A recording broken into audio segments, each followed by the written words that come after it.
This is a Dragon Blazer production, and I am the little boogeyman. Right. This is the Boomer and Blaze Show. I am Boomer. And I'm Blaze. The champs are back for another week, and what a week it has been. Boy, do we have a lot to talk about. Besides our regular bullshit, I mean, we got to talk about Triple Mania. We got to talk about a vacated title, and we got to talk about next month's new pay-per-view, which kind of shocked me. But before we get to all of that, let me start off with some nerdy stuff. Now, normally I would not have revealed this until the show started, but I had to show my co-host this when I got it. I got a hold of what I think is currently the best figure WWE's ever made. Ladies and gentlemen, John Cena. Invisible John I'm sorry, I can't see it.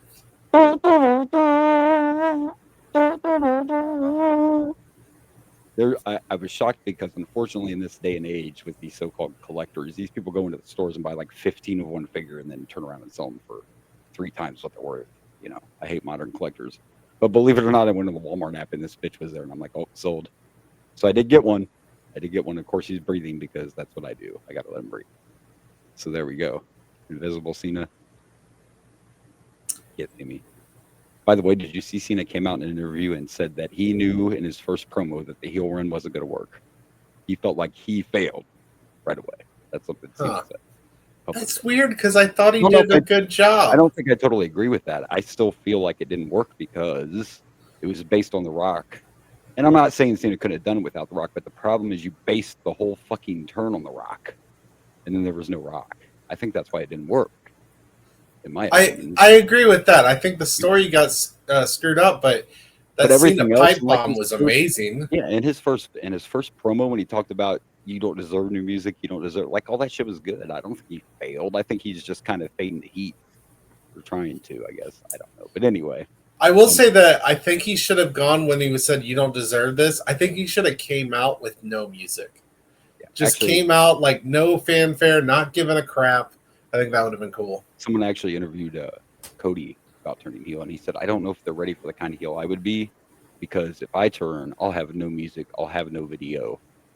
I'll be a totally different kind of heel. I would like that. That sounds cool.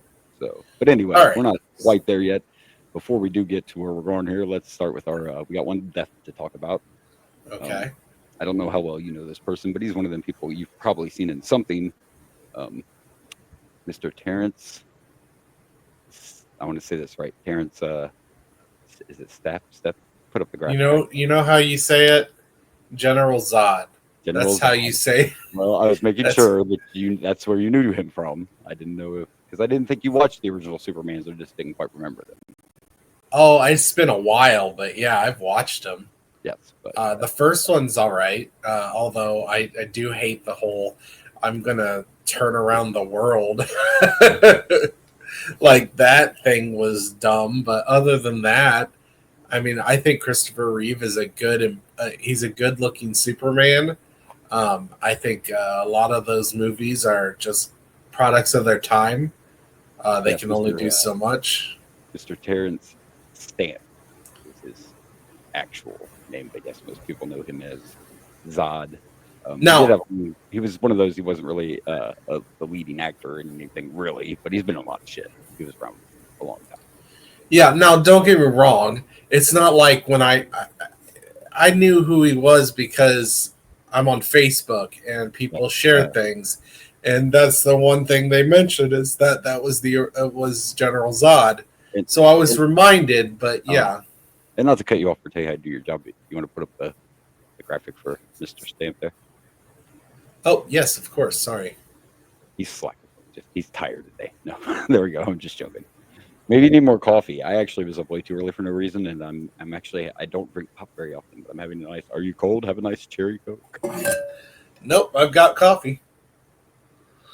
Oh, and I have the good coffee too, because I did the whole French press for this coffee. So ooh la la, he's getting fancy over there, folks. I actually just told, speaking of Zod, I told my co-host that I watched Superman again.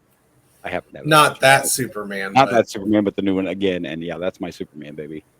I don't know. Yeah, he's good. I like it. I liked it a lot. In the end, when Crypto's owner shows up, not to give any spoilers, but that's that Loki's anyway. All right. Well, there's our sad stuff. You know what time it is. I do. It's time for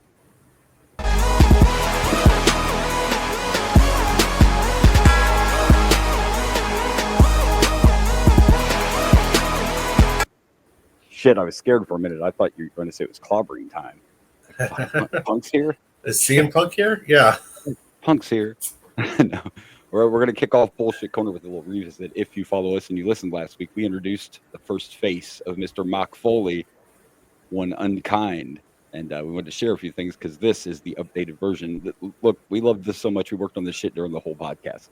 Just so you know, like, we still do our job. Yeah, you told me about Unkind. I was like, I'm making a logo because you have this like weird happy fit or the.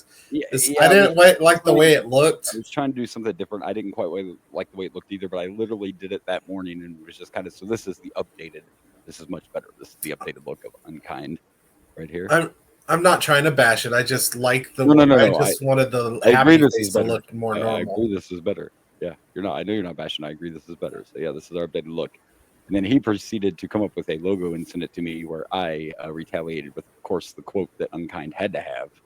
Absolutely. This makes a lot of sense. Have a nice day. So, of course, Unkind's going to say, have a bad day. Not only is that logo amazing, it's fucking creepy. I just want to say, don't take that as an insult. No, I like this logo a lot, actually. It's kind of funny, yet evil and sinister. Yeah, and when you did the AI live thing to it, that was kind of... Man, I'm loving this so much that I went looking for the prices of the Mankind mask. Oh my gosh! So I could literally wear it on the podcast. Because I've also been shopping. It's going to happen, folks. Unkind will have a mask. I've also been looking. Yeah. And I just want to say, like, I don't want to rush things, right? I talked to my co-host off air, and there are 2 more faces of Foley, but we're not going to rush it, right? We're going to marinate on Unkind for a minute before we unveil the next face of Foley. We don't want to just pop them all out at one time, right? Got to tease a little. So yeah, I'm just gonna love on. I would happily just be Mock Foley on the pod, like with mask. It may happen, right? Yeah, it might. It might.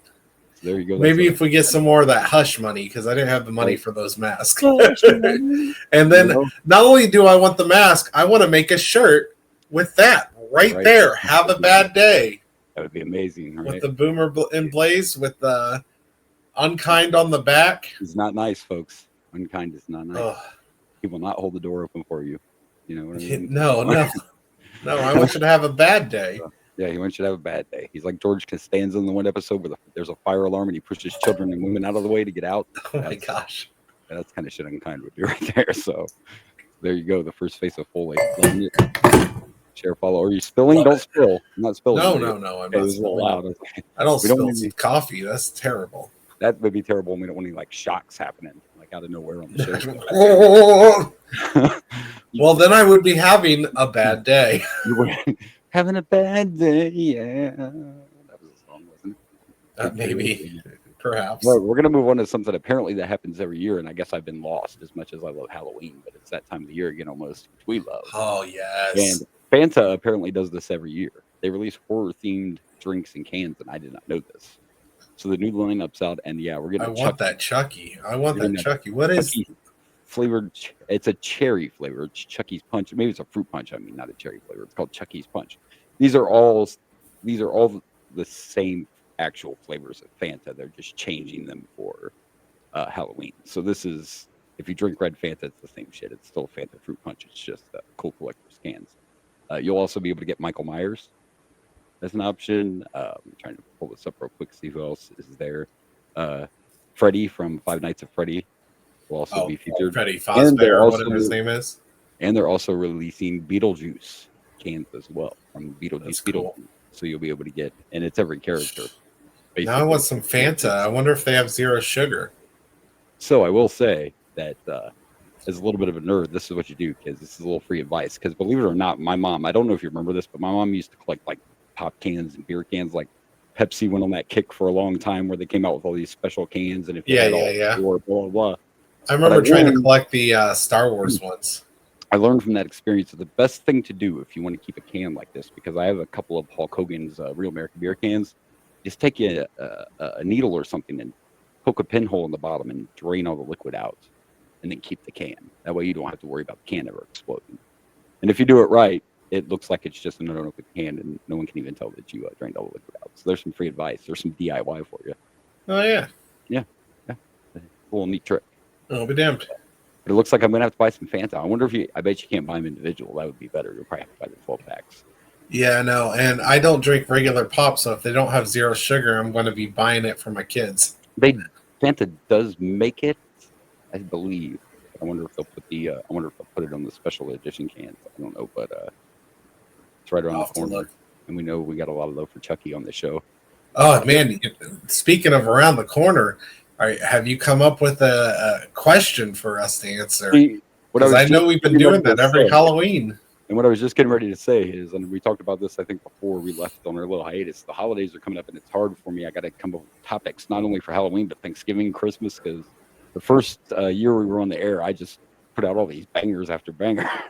And I love doing them. I love doing them. So I would like to continue. Come up with something. I am going to come up with something. No worries. I will definitely come up with more.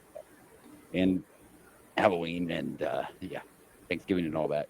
But that means someone else is lurking around the corner pretty soon, and we won't talk about her yet. We'll just pretend like she's still in the iceberg. She won't start breaking. Oh, God, no. Let's not talk about her. Anyway. We don't talk about... We're not going to say her name. No, because if you do, it's like Beetlejuice or Candyman. You can't say that shit. If you say her name once, the ice starts to crack. I can certainly... Just this little segment. She keeps coming earlier and earlier. Anyone who listens and follows the show should know what we're teasing right now, but we don't say her name this early. And if you follow our show, most of the time we don't talk about her except this one fucking time of year. So I'm looking forward to your AI video of that picture. Good. I have that picture too. Yeah, I have it too, and I can give it to you. I guess I could do it myself too, but still, that's a good call. That's a good call. AI Live's so much fun. But sometimes it doesn't work. Like sometimes it's really weird. Sometimes no matter what prompt you use, you're like, yeah, I don't think nope, yeah, that's not. And then when the weird people pop up or shit that aren't even in the photo, that stuff's kind of yeah. And then you have some absolute bangers. Like I hate to admit it, but that Brock Lesnar with the fire behind him, that was cool as shit. That one's cool, yeah. And a lot of the Goldberg ones were fire. As much as he's a dick, fuck you, Goldberg. Why does he have to look so cool? It did look cool. While we're throwing out fucks, and this is random, but fuck you again, Bubba the Love Sponge. You're a piece of shit. Okay, we can move on. I'm sorry. I don't know who he is, but we're bringing that asshole up again. I just want to say fuck you again. Anyway, our next topic, I think we might have cracked the case here because we all know that The Simpsons predict shit all the time. Some people say it's a coincidence, but come on. You can just go back and look in a lot of the shit. So maybe this is why, because there's been a discovery, and they've discovered a drawing of Marge in fucking Egypt in a tomb. On the top of this, that's the legit picture right there that they've discovered in Egypt. Tell me that doesn't look like Marge Simpson. Huh. Yeah, the top of a coffin. So are the Simpsons actually Egyptian gods? See, are we missing something here? This could explain. That would explain a lot. That's how they keep predicting things. I mean, I know it's not exact, but come on, that's a little wild. It's pretty close. She looks a little yellow. She looks like she has blue hair, and she even has the outfit correct. Yeah. The only thing difference is Marge normally wears a dress, and that looks like pants. Like it might be pants, or it might still. And like the first season of The Simpsons, look at that Marge. She looks a lot more like this drawing in the face, because the first season of The Simpsons, they weren't quite so. First couple years they looked like just pencil drawings, basically. So. But here, this is it. This is why The Simpsons know everything. There's a tie-in here, folks. Everybody's worried about the Illuminati, and it all really comes down to The Simpsons. Everybody is worshiping Marge. Jeez. Yeah, look at that. Like, there's the key. Maybe I'm not even. Never mind. I had some jokes in mind. We're just gonna ignore that. But there we go. This explains everything. And if you want to know the future, just watch The Simpsons. That's all you have to do. Yeah, because she's an Egyptian god, apparently. She's an Egyptian goddess. I wonder what that makes Homer. He's got to be a god, right? Do you think he ends up being like Zeus or something? Like they uncover Moses' tomb. Well, that's Moses. I don't know. The gods fucked humans too, so. That's true. They weren't exactly. Homer could have been the dumb stable boy. Yeah. He just got lucky. Could have been. it's still a wild world, and I don't know. I just thought this was cool. That's why I had to share it. That's pretty fucking crazy. This is kind of cool. I didn't see. I didn't know anything about this. And when it popped up on my Facebook, I also, of course, Googled it because I don't trust AI and Facebook and everything. So I wanted to make sure it was legit. I try not to look like a jackass on the show unless I do it to myself. But when I'm talking about shit like this, I try to make sure it's real before I just go out and throw it. But this is legit. This is pretty cool. So wow. All right. right. It's going to go. End up in a museum or something, I'm sure. But now, this next topic, we actually brought this up when me and you announced.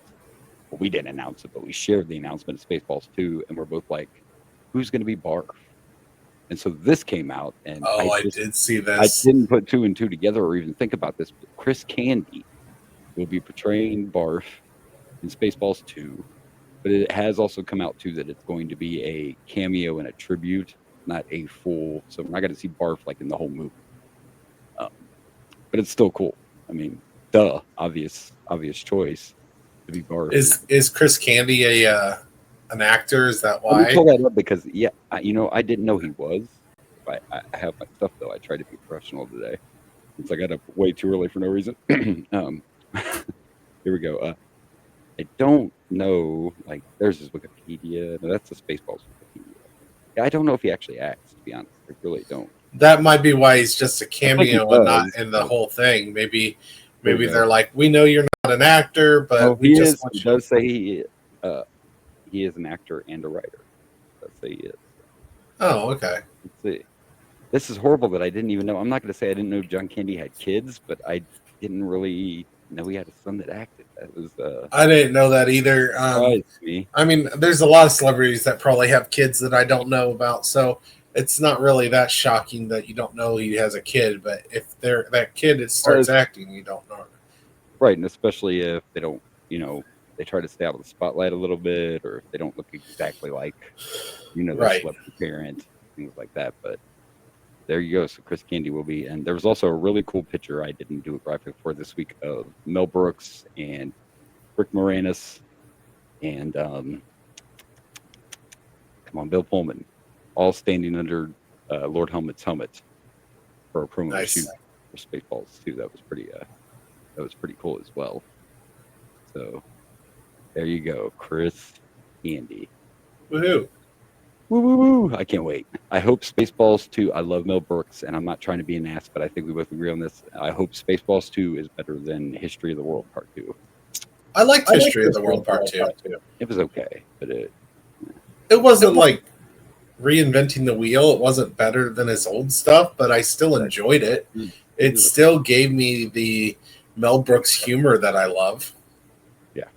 But I guess I looked at History of the World Part 2 kind of like how I look Spaceballs. Now, I haven't watched Spaceballs in forever, but Spaceballs has always been one of my least favorite when it comes to, which I know sounds crazy because I love Star Wars.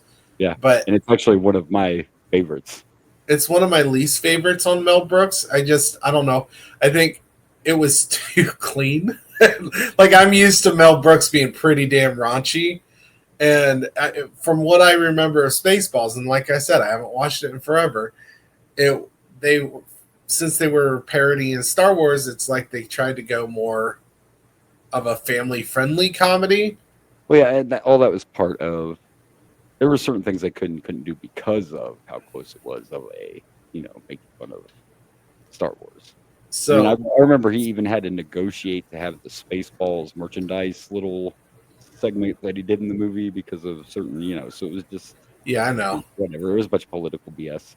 But Spaceballs and Robin Hood are two of my favorites. I mean, well, that was all part of because Mel Brooks asked permission from George Lucas to do the parody, and George Lucas agreed, but he said no merchandising for it. Yeah, he didn't want him to merchandise it. There of the fake merchandise, and so that's why he did that. So that was actually.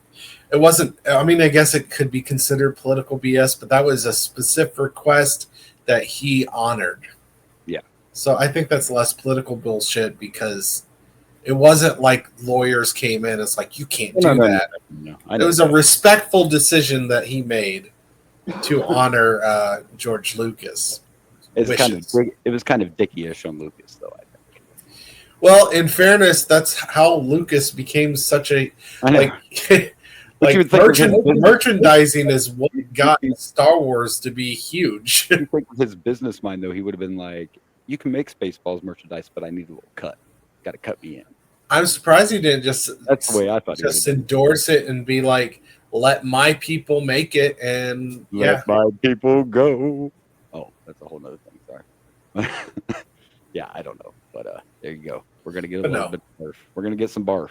If it helps, if it makes more sense, my favorite Mel Brooks is Blazing Saddles. So that's the kind of humor I'm used to when it comes to Mel Brooks. You know, that's probably everyone's first pick. Yeah, for sure. Yeah. All right. Well, we're going to move on to something I hope isn't true. Oh, this is scary. So there is a report out that is legit. I looked it up. Of course, TMZ reported it about a lawsuit against Priscilla Presley involving her daughter, Lisa.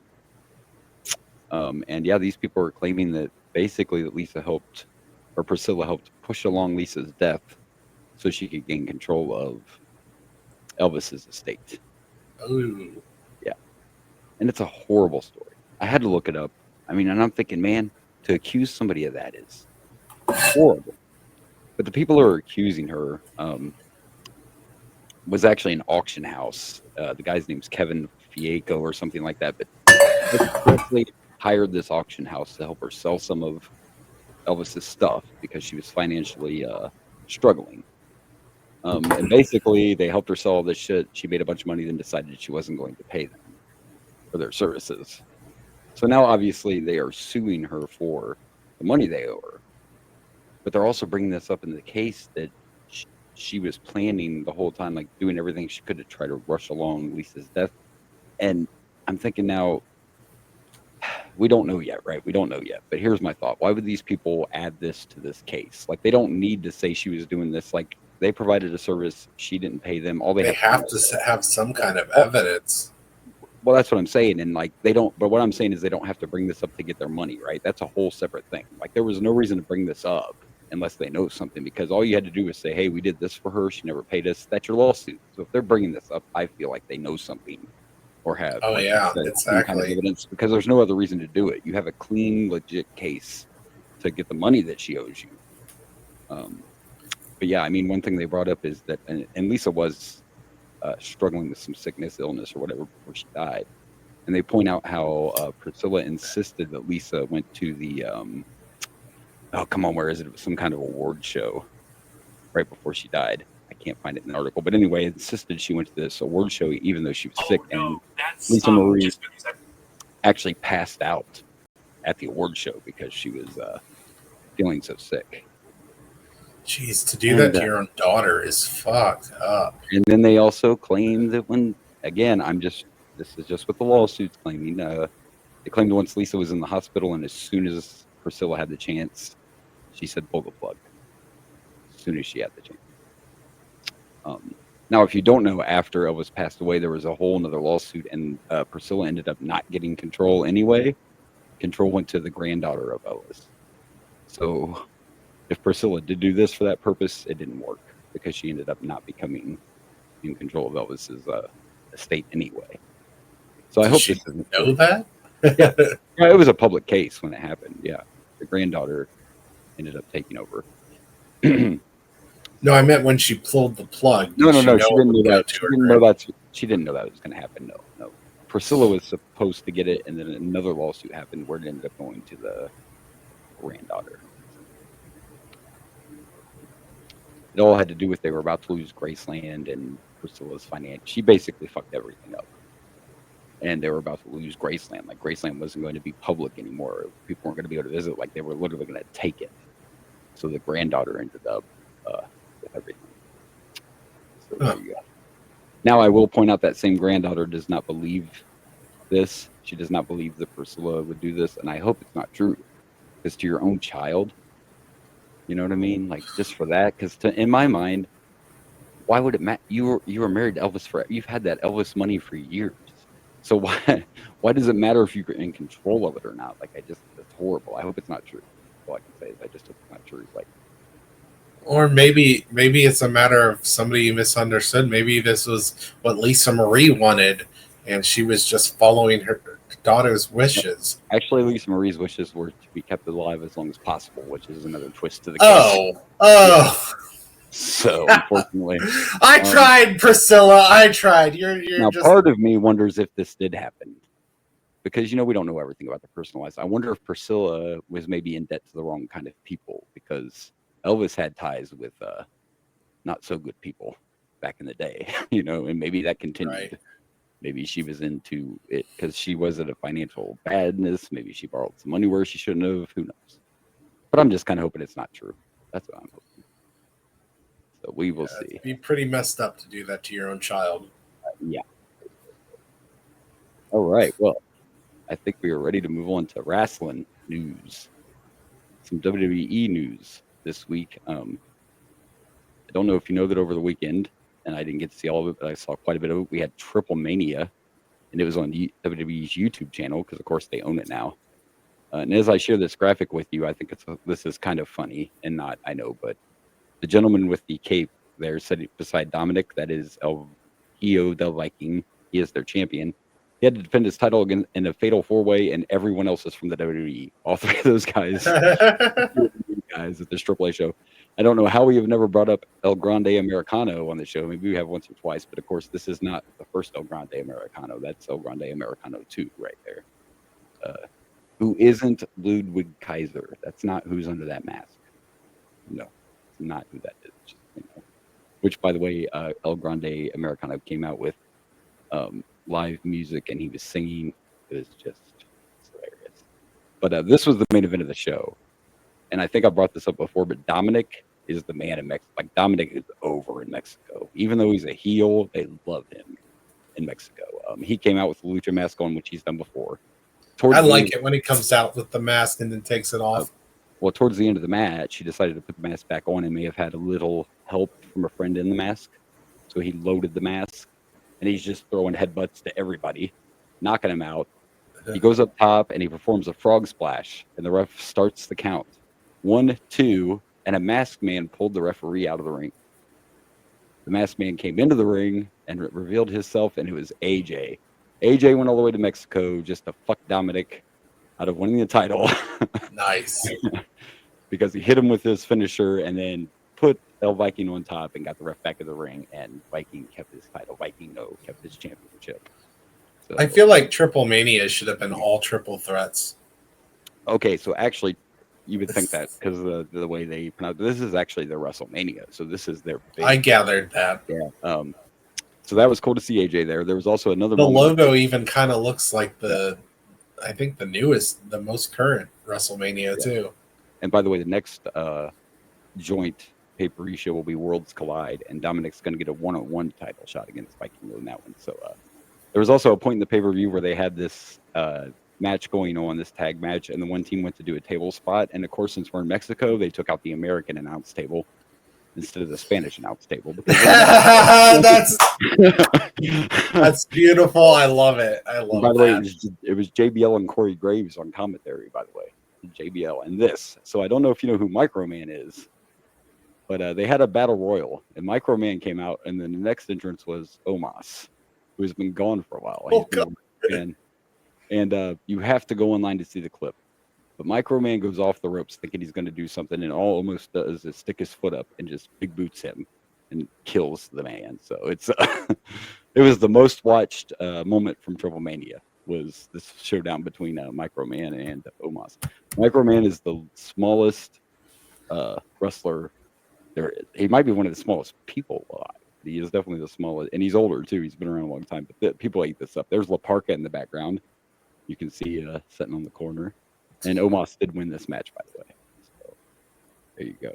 But that is quite the visual, is it not? Like, yeah, I'm trying to see if I can find this clip of Omos and Microman, as they call him. Yeah. Also in this battle royal, Otis returned. I believe Otis has been out ever since Rusev beat his ass on Monday Night Raw, so he may return in this battle royal as well. Yeah, I just saw it. While looking, I saw Otis. Otis was like the first one trying to protect Microman because as soon as Otis started coming out, everybody's like, "Oh shit!" I found a clip on the YouTubes. On the I YouTube, think we're gonna go ahead and watch it. I don't know if it's exactly what you just described, but it is where it looks like Omos just first sees Microman. okay, so it should be at the point that picture is where he turns around. Yeah. Yes, exactly. That's So it will be the we're gonna see him kill him.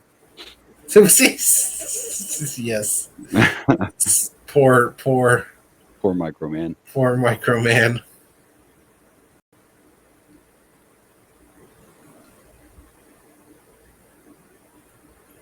Wait a minute. Oh, no. Oh, yeah. No, wait, no, don't. Wait. Wait a minute. He's looking around. Look below. Look below.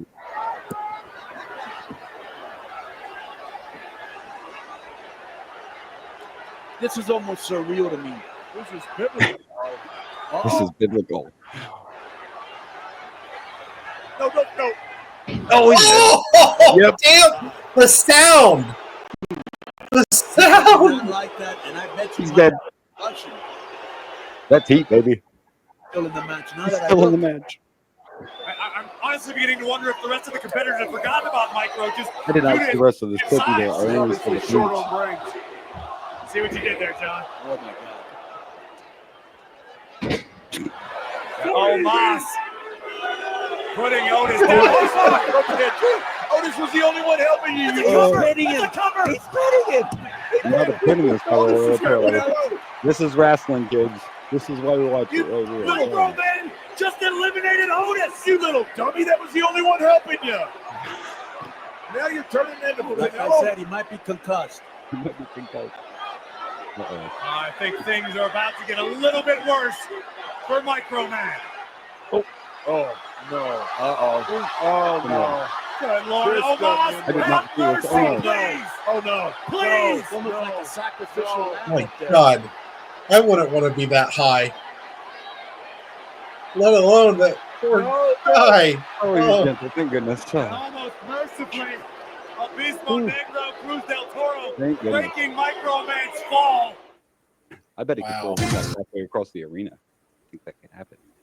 Huh? The other interesting thing that happened in Triple Mania, I think we discussed this when WWE bought AAA. They immediately took the title off of Alberto Del Rio, and everyone thought they were going to send him to WWE, but they just let him go. And guess whose name was getting chanted all night long last night? Alberto Del Rio? Yeah, they were even booing El Vikingo when he won because Wow.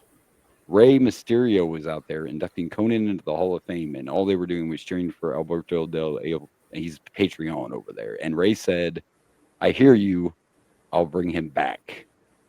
Rey said that on camera. I don't know if that was a shoot or a work, but So Rey got you.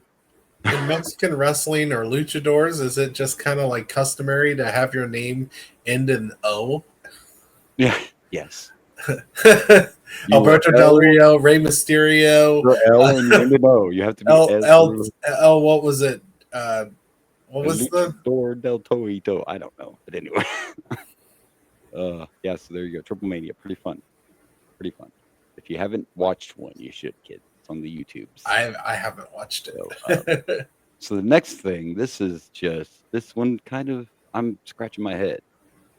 Maybe partly because I didn't watch a lot of ECW, but next month's pay-per-view has been named, and they're bringing back an ECW branded pay-per-view. Ladies and gentlemen, WWE WrestlePalooza.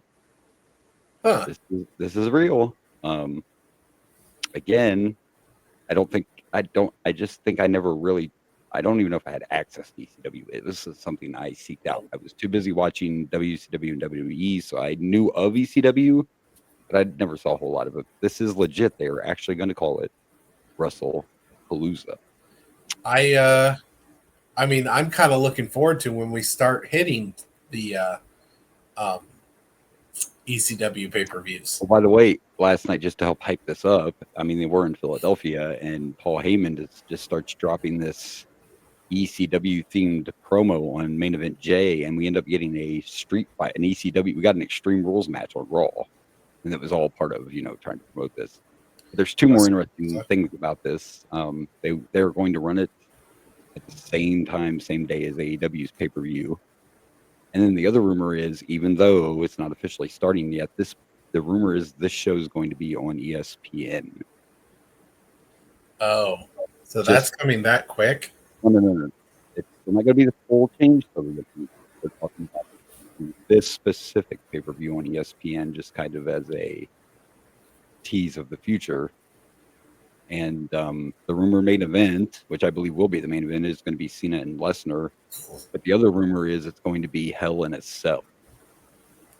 So yeah, they're not doing the official changeover yet, but they're talking about. And to be honest, part of the reason I think they're going to put this on ESPN is because the day they want to run the pay-per-view isn't available with Peacock because of some kind of sports or something, and they really want to run the same day as AEW. So I think that's part of the reason they're going to put it on ESPN, is so they can compete with AEW's pay-per-view. So it should be interesting. But I just think out of all the ECW, like One Night Stand, I thought is what they would bring back, because they actually did that in WWE before, and that was like one of the big ECW pay-per-views. But they are going with WrestlePalooza. So my guess is, wasn't this around the time when this probably started, WrestlePalooza, around the time Lollapalooza came out? So this was probably a direct parody of Lollapalooza. I do not have a lot of ECW knowledge. I won't lie. It just wasn't my, when you're busy watching, Ric Flair, Sting, The Rock, Hollywood Hogan, Stone Cold Steve Austin, you don't really search out Tommy Dreamer and Sandman. No offense, guys, but I'm just saying that, anytime I saw like even a little bit of ECW, I'm like, that just looks like some guys in the backyard. Like, those are my things. It did. No disrespect to them. It just wasn't my. Hell, wasn't the ECW video game Backyard Wrestling? No, that was the Insane Clown Posse video game. Oh, that's right. I thought they came out with an ECW Backyard Wrestling. Maybe they did. But I remember, I thought the Insane Clown Posse had one too, or maybe they were just in that game. They did have a ICP one, but no. Lollapalooza started in 1991 as a farewell tour for Jane's Addiction. Yeah, I knew all about Lollapalooza. It was around this time that probably got popular. So yeah, probably. But kind of a good transition there, because you were just talking about some video games, and that's what's next. That's what's next. All right. A video game review. I have something for that. I bet you do.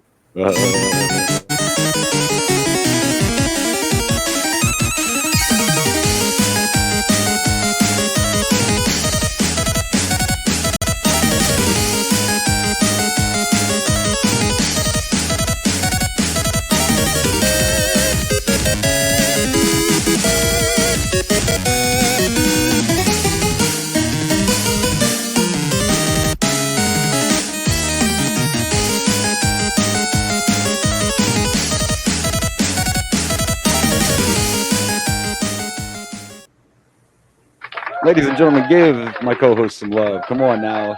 That video didn't make itself, okay? I love that video. Video game review intro. Love the music that I found. Music is perfect. And here we are back with another review, and this time it is one I remember very fondly. Oh, yeah. I made sure to put this intro because I remember this intro, too. Yeah. So much. It is WWF WrestleMania 2000. I'm not gonna lie. I think I played this game more than any other wrestling game, even more so than WCW versus NWO. Because at the time, I was much more a WWF fan than WCW. So this game was just amazing for me. Yeah. It was definitely this and No Mercy, the 264 games. And we're actually going to get into it. And here's part of it is, Revenge was done by THQ. And this became, then they went to the WWE. So this game was actually the same exact engine as WCW NWO Revenge. Yes. So, but I know because of course, I like all the creation stuff in too, but I know this had to be one of your favorites because of so many of the things you could do in this game that you could not do before, including changing wrestlers' gears to the point where you could put the Rock's trunks on Stone Cold Steve Austin if that's what you felt like doing. So I know you had to like that part of it. Oh, that's why because if I remember right, WCW versus NWO Revenge, I could only change characters, and I did that 100%. I did that. You didn't. You could change them. You could change their name. You essentially took the place of those. This one, I believe, had an actual create a character introduction, if I remember right. This was actually the first WWE game that allowed you to freely edit your superstars, which is what I just mentioned, which was like changing their tights and all of that. Yeah. And they actually each had, they also had templates. So they had 4 templates. Every character had 4 templates. So you could actually have 4 different outfits for each of your wrestlers. Now, you could also create superstars, but of course it had limited memory. So there was also the option, I remember I did it once or twice, that actually in those 4 slots you could put different superstars, but the only catch to that was they would all have the same move set. So if you ran out of room for a creative wrestler, you could put him as an alternate attire almost. Yeah. And it could be a totally different wrestler, but they would just have the same move set. Which I'm pretty sure I did that a lot, actually. Yeah, I'm sure to do. And I've probably mentioned this on the show before, but the one thing is like the reason that Nintendo 64 will always be my favorite system is because it's the first one I bought myself when I got my first apartment. So I have a little bit of that sentimental attachment to the Nintendo 64. And I know I played the hell even back then.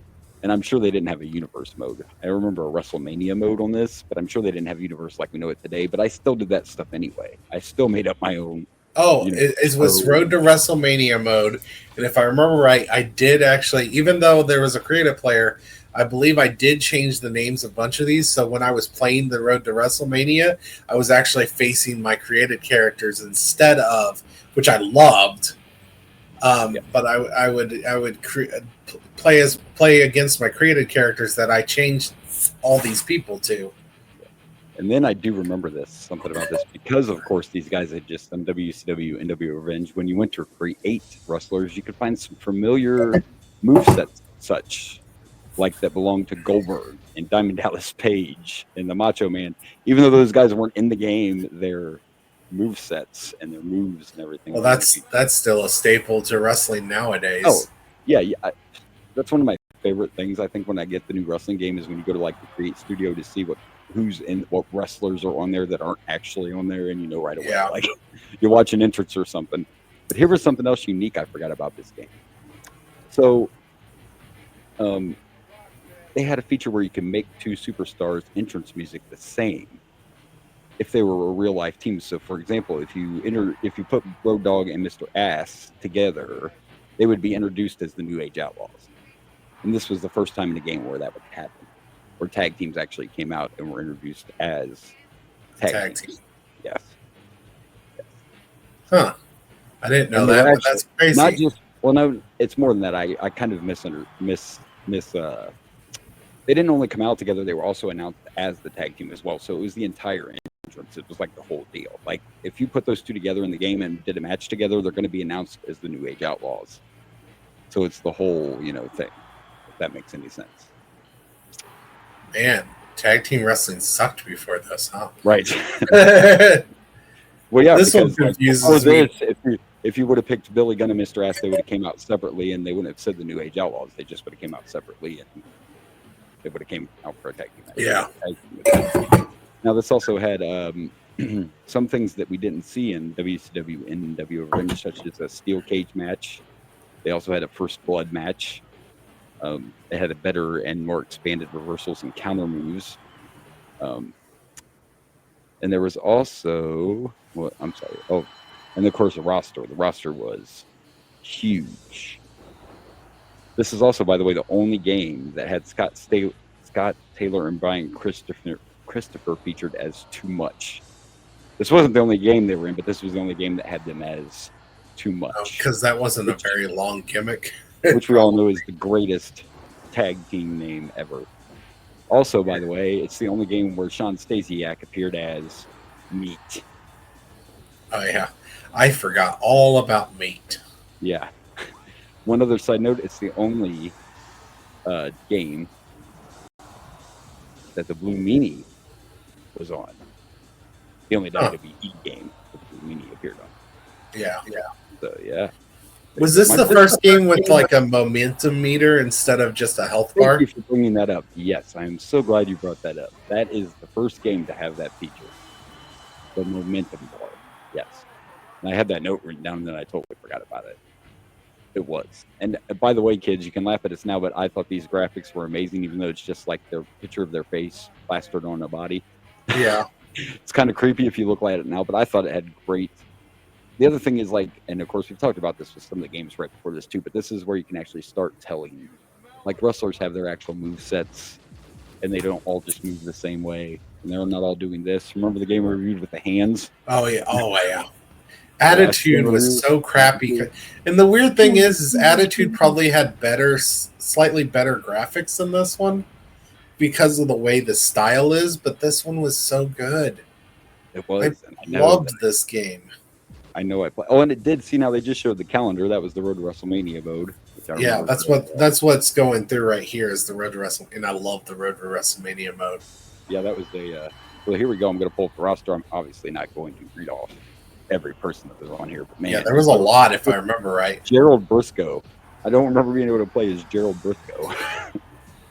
There's a Chaz on here, and I don't even know who Chaz is. We have Draws, the Godfather, Hardcore Holly, Jeff Jarrett, Kane, Mark Henry, Mankind, Meat, Michael Hayes. Michael Hayes is on Midian, Prince Albert, Road Dogg, Test, Rock, Val Venus, Egg Pocket goes on and on. But there were only 6 female wrestlers, so I'll read that. China, Deborah, Ivory, Jacqueline, Terry Reynolds, and Tori for the females available. Dudes. So, question. Yes. When did this come out? Because we're seeing wrestlers so far that we haven't seen on our podcast. Now it's probably they just haven't been on the pay-per-view. They just haven't been on the pay-per-view. And Prince Albert.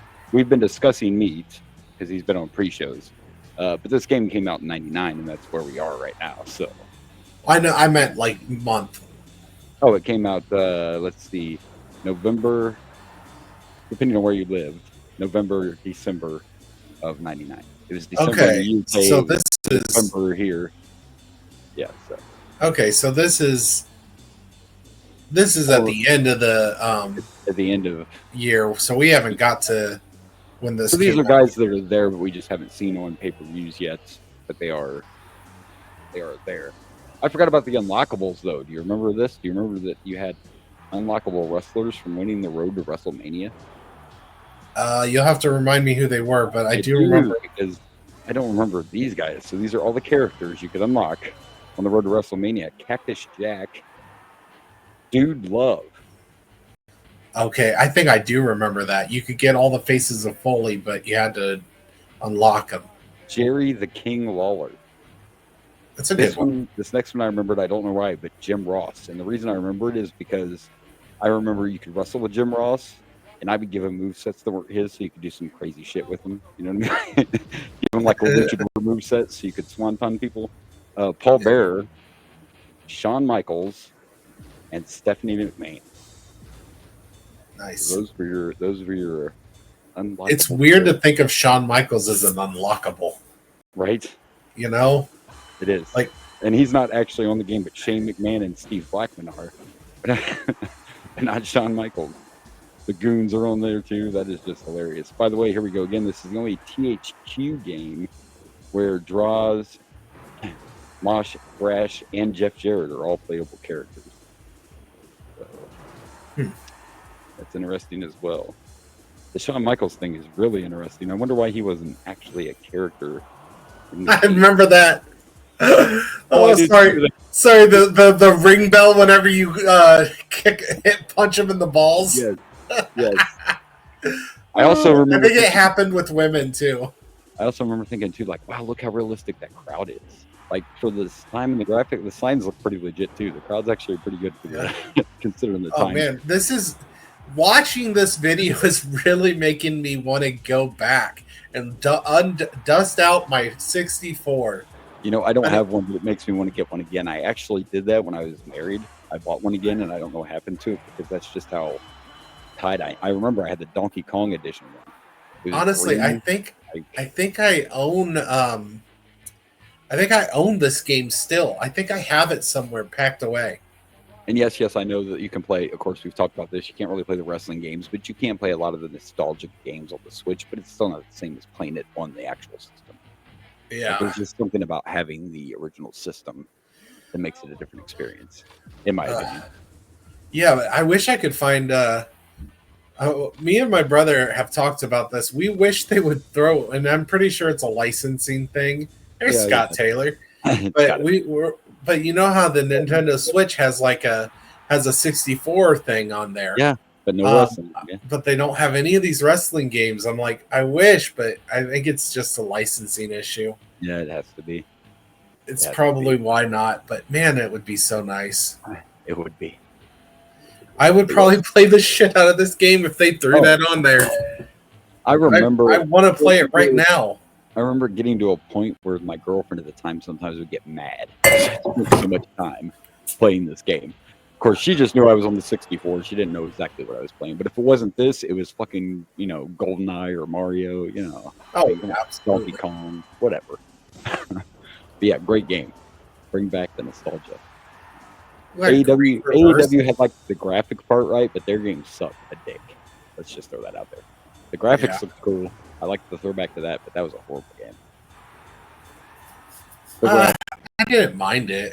I don't think it's as bad as people give it, but it wasn't great. But I hope that it was good enough where they get to try again. I want them to make another one. Already brought that up. They're working on that. They're going to give it another shot. Yeah. Which I'm glad too. I agree. TNA came out with one wrestling game back in the day, which I enjoyed, but it failed, and a lot of people hated it, so they just never tried again. That's not how that works. If it doesn't, AEW just needs a little bit of tuning on their game. It wasn't totally horrible. One, everybody wants a universe mode. We know you're trying to be different, but everybody wants the universe mode. Come on. Yeah, we like the universe mode. Everybody wants that. Don't take away features just because it wasn't used back then. Yeah, because it was different. Yeah, don't do that. But anyway, great game. Oh, nostalgia. I could just sit here and watch this video for a long time. But I know. I recorded about 16 minutes, so I don't know. I don't think people would be like, "Hey, I really enjoy them watching video gameplay." Yeah. I suppose we should probably move on to the next thing. But yeah, I loved this game. This game was fantastic. Absolutely. I think everything on the 64 was. And by the way, our next review. Maybe we'll do that next week because our next review will be a WCW game. Normally don't do two back-to-back, but we will be on a WCW pay-per-view next week. I mentioned I wanted to do.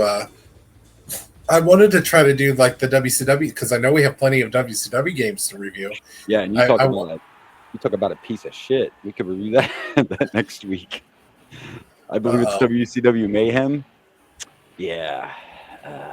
When they lost this rights and then they had to go back to a shittier. It's when they lost the THQ. Yeah, and but yeah, we might do that one next week since we're doing the WCW pay-per-view anyway. There you go. Sounds good. All right. Well, we only have one thing left. Yeah. What time is it? And it's one thing that I'm excited for. It's the Chic Tweet of the Week. Chic Tweet.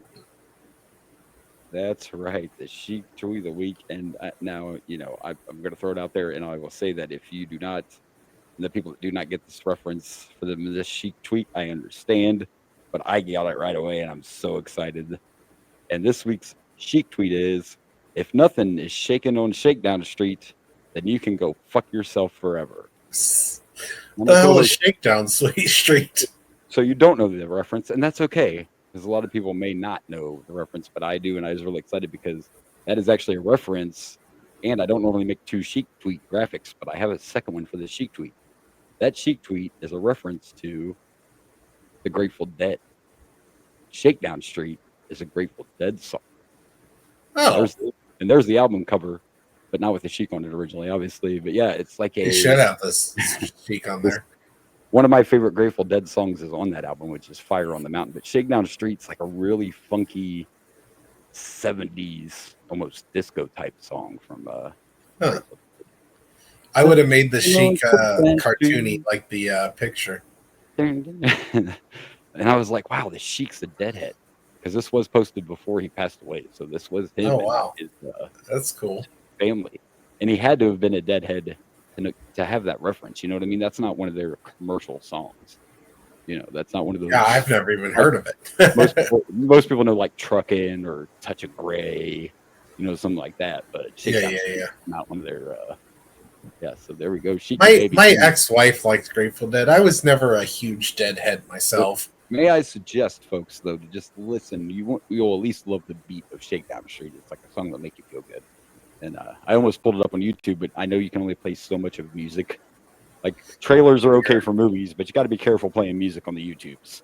And and we don't want to get our show taken down. So issues. I just like, you can only literally do like 15 seconds, I think, or something, or 20 like that. Right. We're just going to tell you on your own. Nothing happened on. Anyway, so there we go. Sheik tweet. Little love for the dead. Love you, Sheik. All right. So you know what that means. You know what time it is. I do know what time it is, and it's not covering time. It's time for the main event.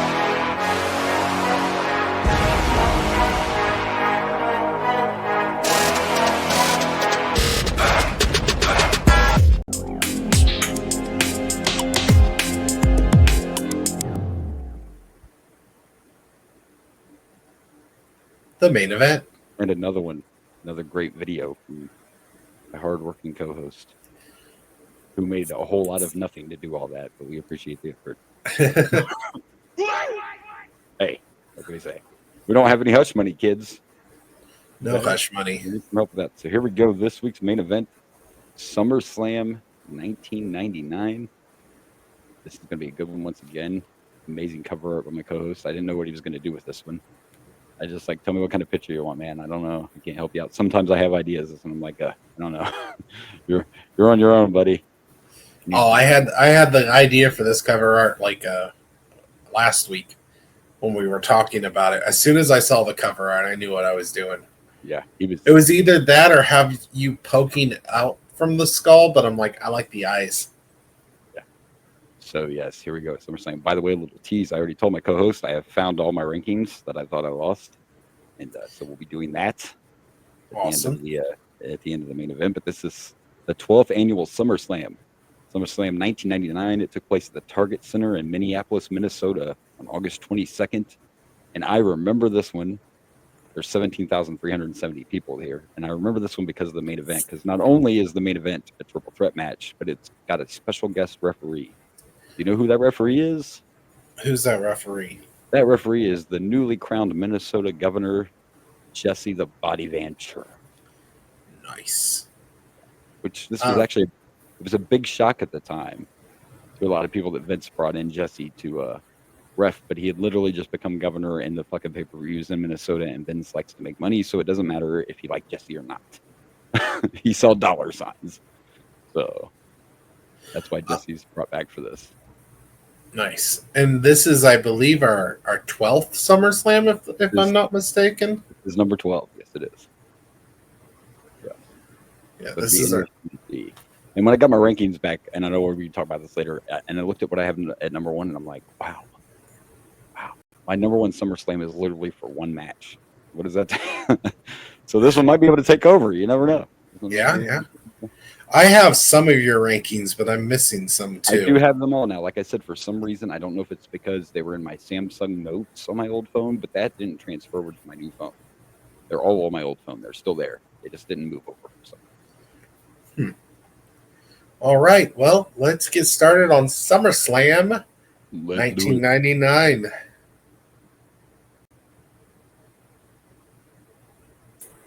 I'm going to backtrack for a minute because sometimes I'm a jackass, and I forgot to bring up something in Bullshit Corner that I have to bring up real quick.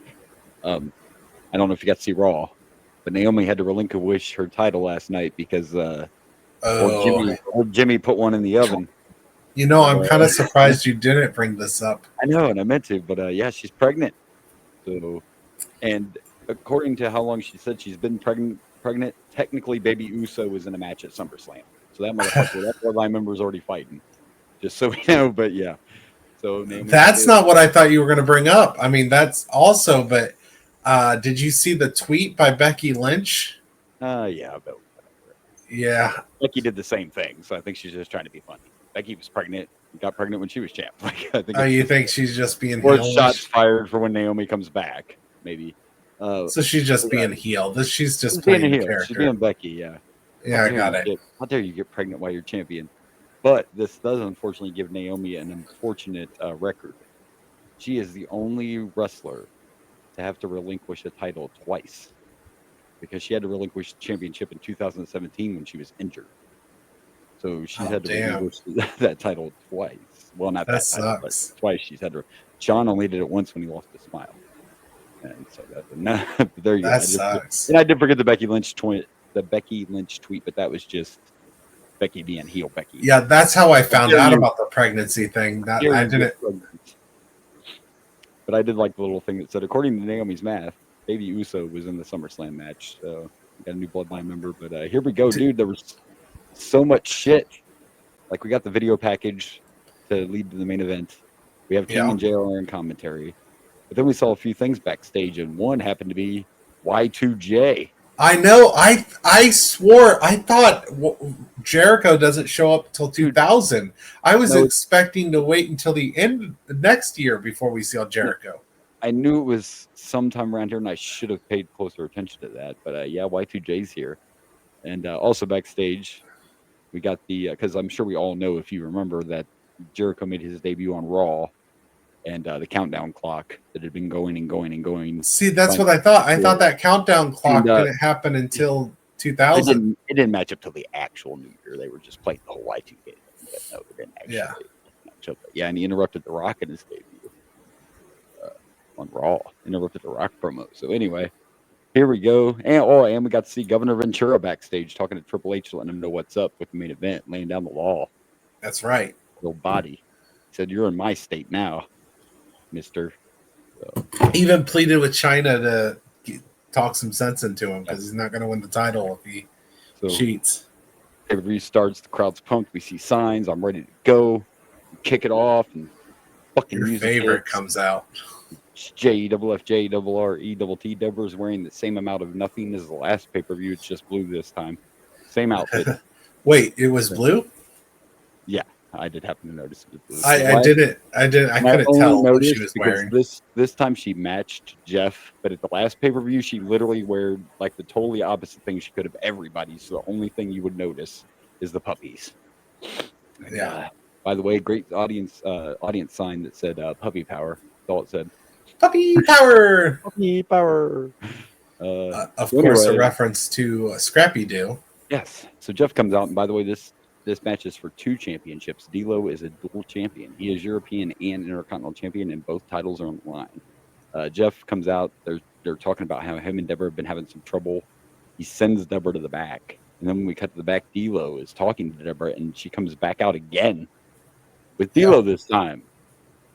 So we're like, already some shenanigans going on here. What is going on? But then the match starts, and it was just like, for a long time, it was just a great match. Like, there were a few spots where Jarrett was getting a little distracted because he didn't know what Deborah was up to. Let's be honest, it was the boobs.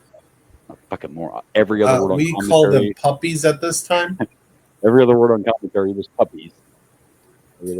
Yeah, we talked about how we were waiting till they started saying puppies, and now it's all the time. It was a great match. I think there was one spot I found awkward, and it wasn't because it was a botch or nothing, but it was a spot there towards the end where it looked like D'Lo was going to go for his lowdown, which is his frog splash, and it was obviously planned for him to miss.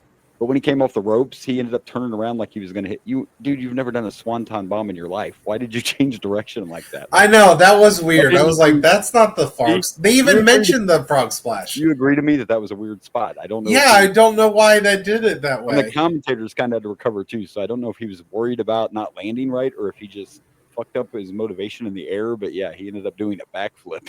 I don't know what the hell. Then we get towards the end of the match, and that asshole Jeff Jarrett has a guitar and he's threatening to hit Deborah. Like, who? What? Come on, Jarrett, you trying to catch a case? I don't know. Violence?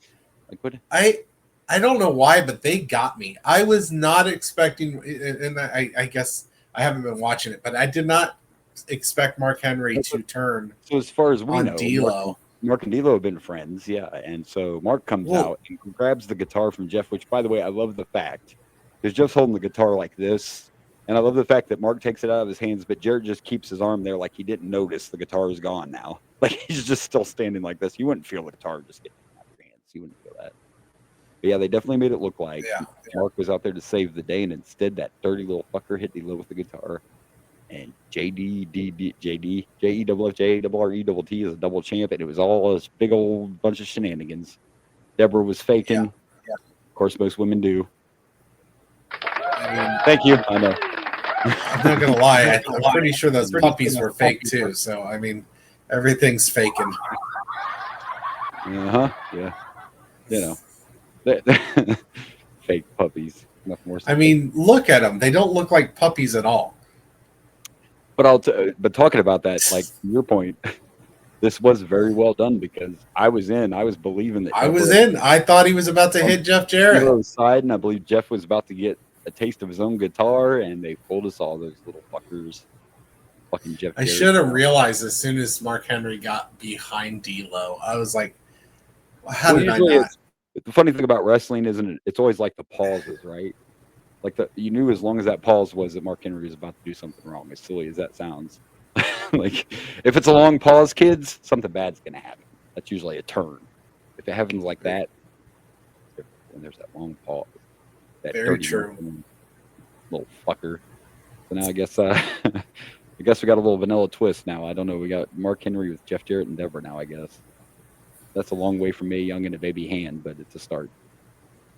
He's got to be going sexual soon, right? I'm guessing the sexual chocolate. He is sexual chocolate already. Oh, that's right. They're calling him that, but we just haven't seen him like come out with the music.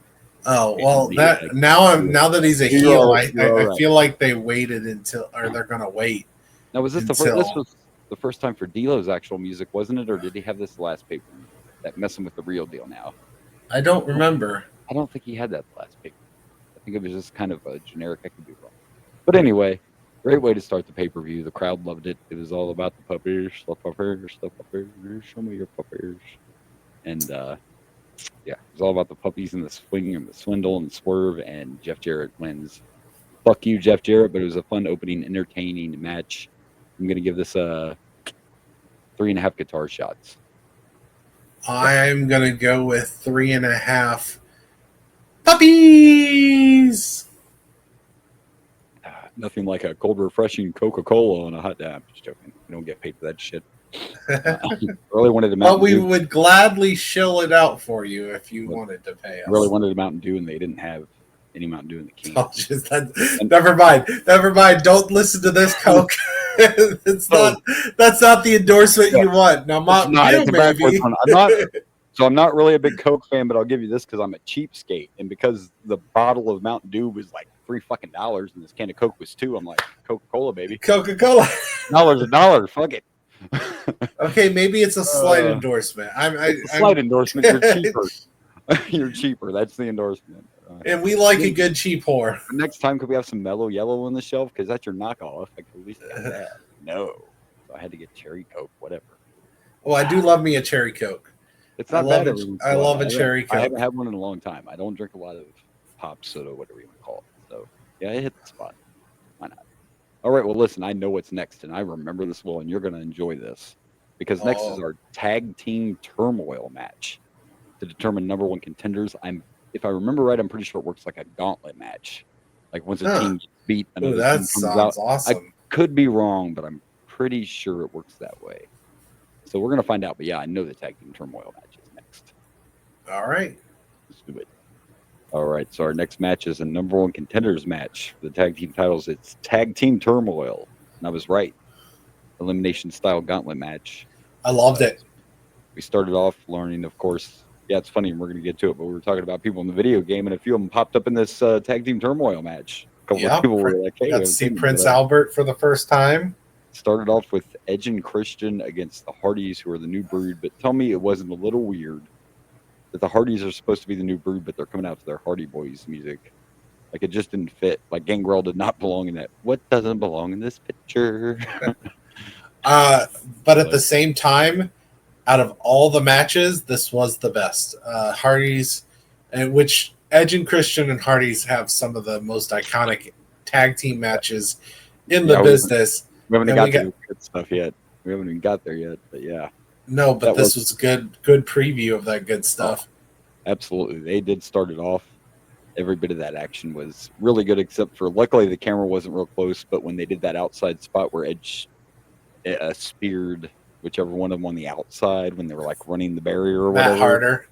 Yeah, Edge didn't really hit that spear very well, but I don't know. I loved it. It was a great moment because of the camera angle. It didn't matter. The crowd bought into it. When it first started, I was like, "Oh, cool! They're doing some synchronizing throwing into the barricade," and then I didn't realize until after the spear, I was like, "Oh crap! Those are two different teams." Like I thought both Edge or both Hardy Boys were throwing. Oh yeah, you didn't realize they were. But I didn't realize it was opposite. Like one Hardy Boy was throwing the Edge, and one was throwing Christian. Why'd you have to make it so hard to talk about you guys? You never had a tag team name, right? We're saying the Hardy Boys, but then it's weird. Edge, the fuckers, but Edge and Christian. And that was a lot of them. There was. Well, I guess they did call the Hollies. The Hollies, yeah. But you got Midian and Viscera. You got. Well, actually, I think they're still the Acolytes at this present time. They are, I think, yeah. And then Draws and Prince Albert. So we had like 3 teams that actually had team names technically, and then you had 3 that were just both the names, which I always like a good tag team name myself. So yeah, we had the Hardys or Edge and Christian won the first match, and then their next opponents were Viscera and Midian. Yep. I don't know how Midian's still here. Apparently, okay. You can hang around.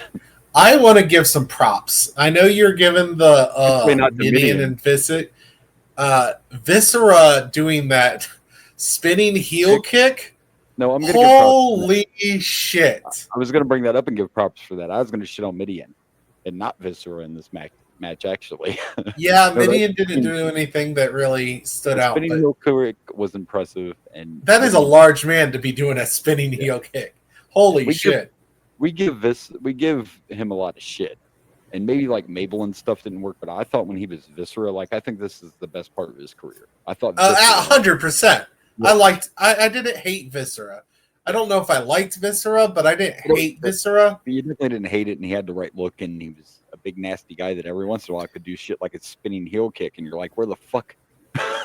Not only that, but they keep him. I don't think he ever gets a world title, so they kept him from that scene. No. His biggest quote unquote victory that people complained about is when they made him King of the Ring, and to me, it didn't hurt. So what they tried it didn't work. Who cares? King of the Ring's not, King Mabel didn't work. But yes, that was impressive. The spin kick was impressive. I also like the way that the Edge and Christian won by throwing Midian into the corner and Viscera accidentally splashing it, like murdering Midian.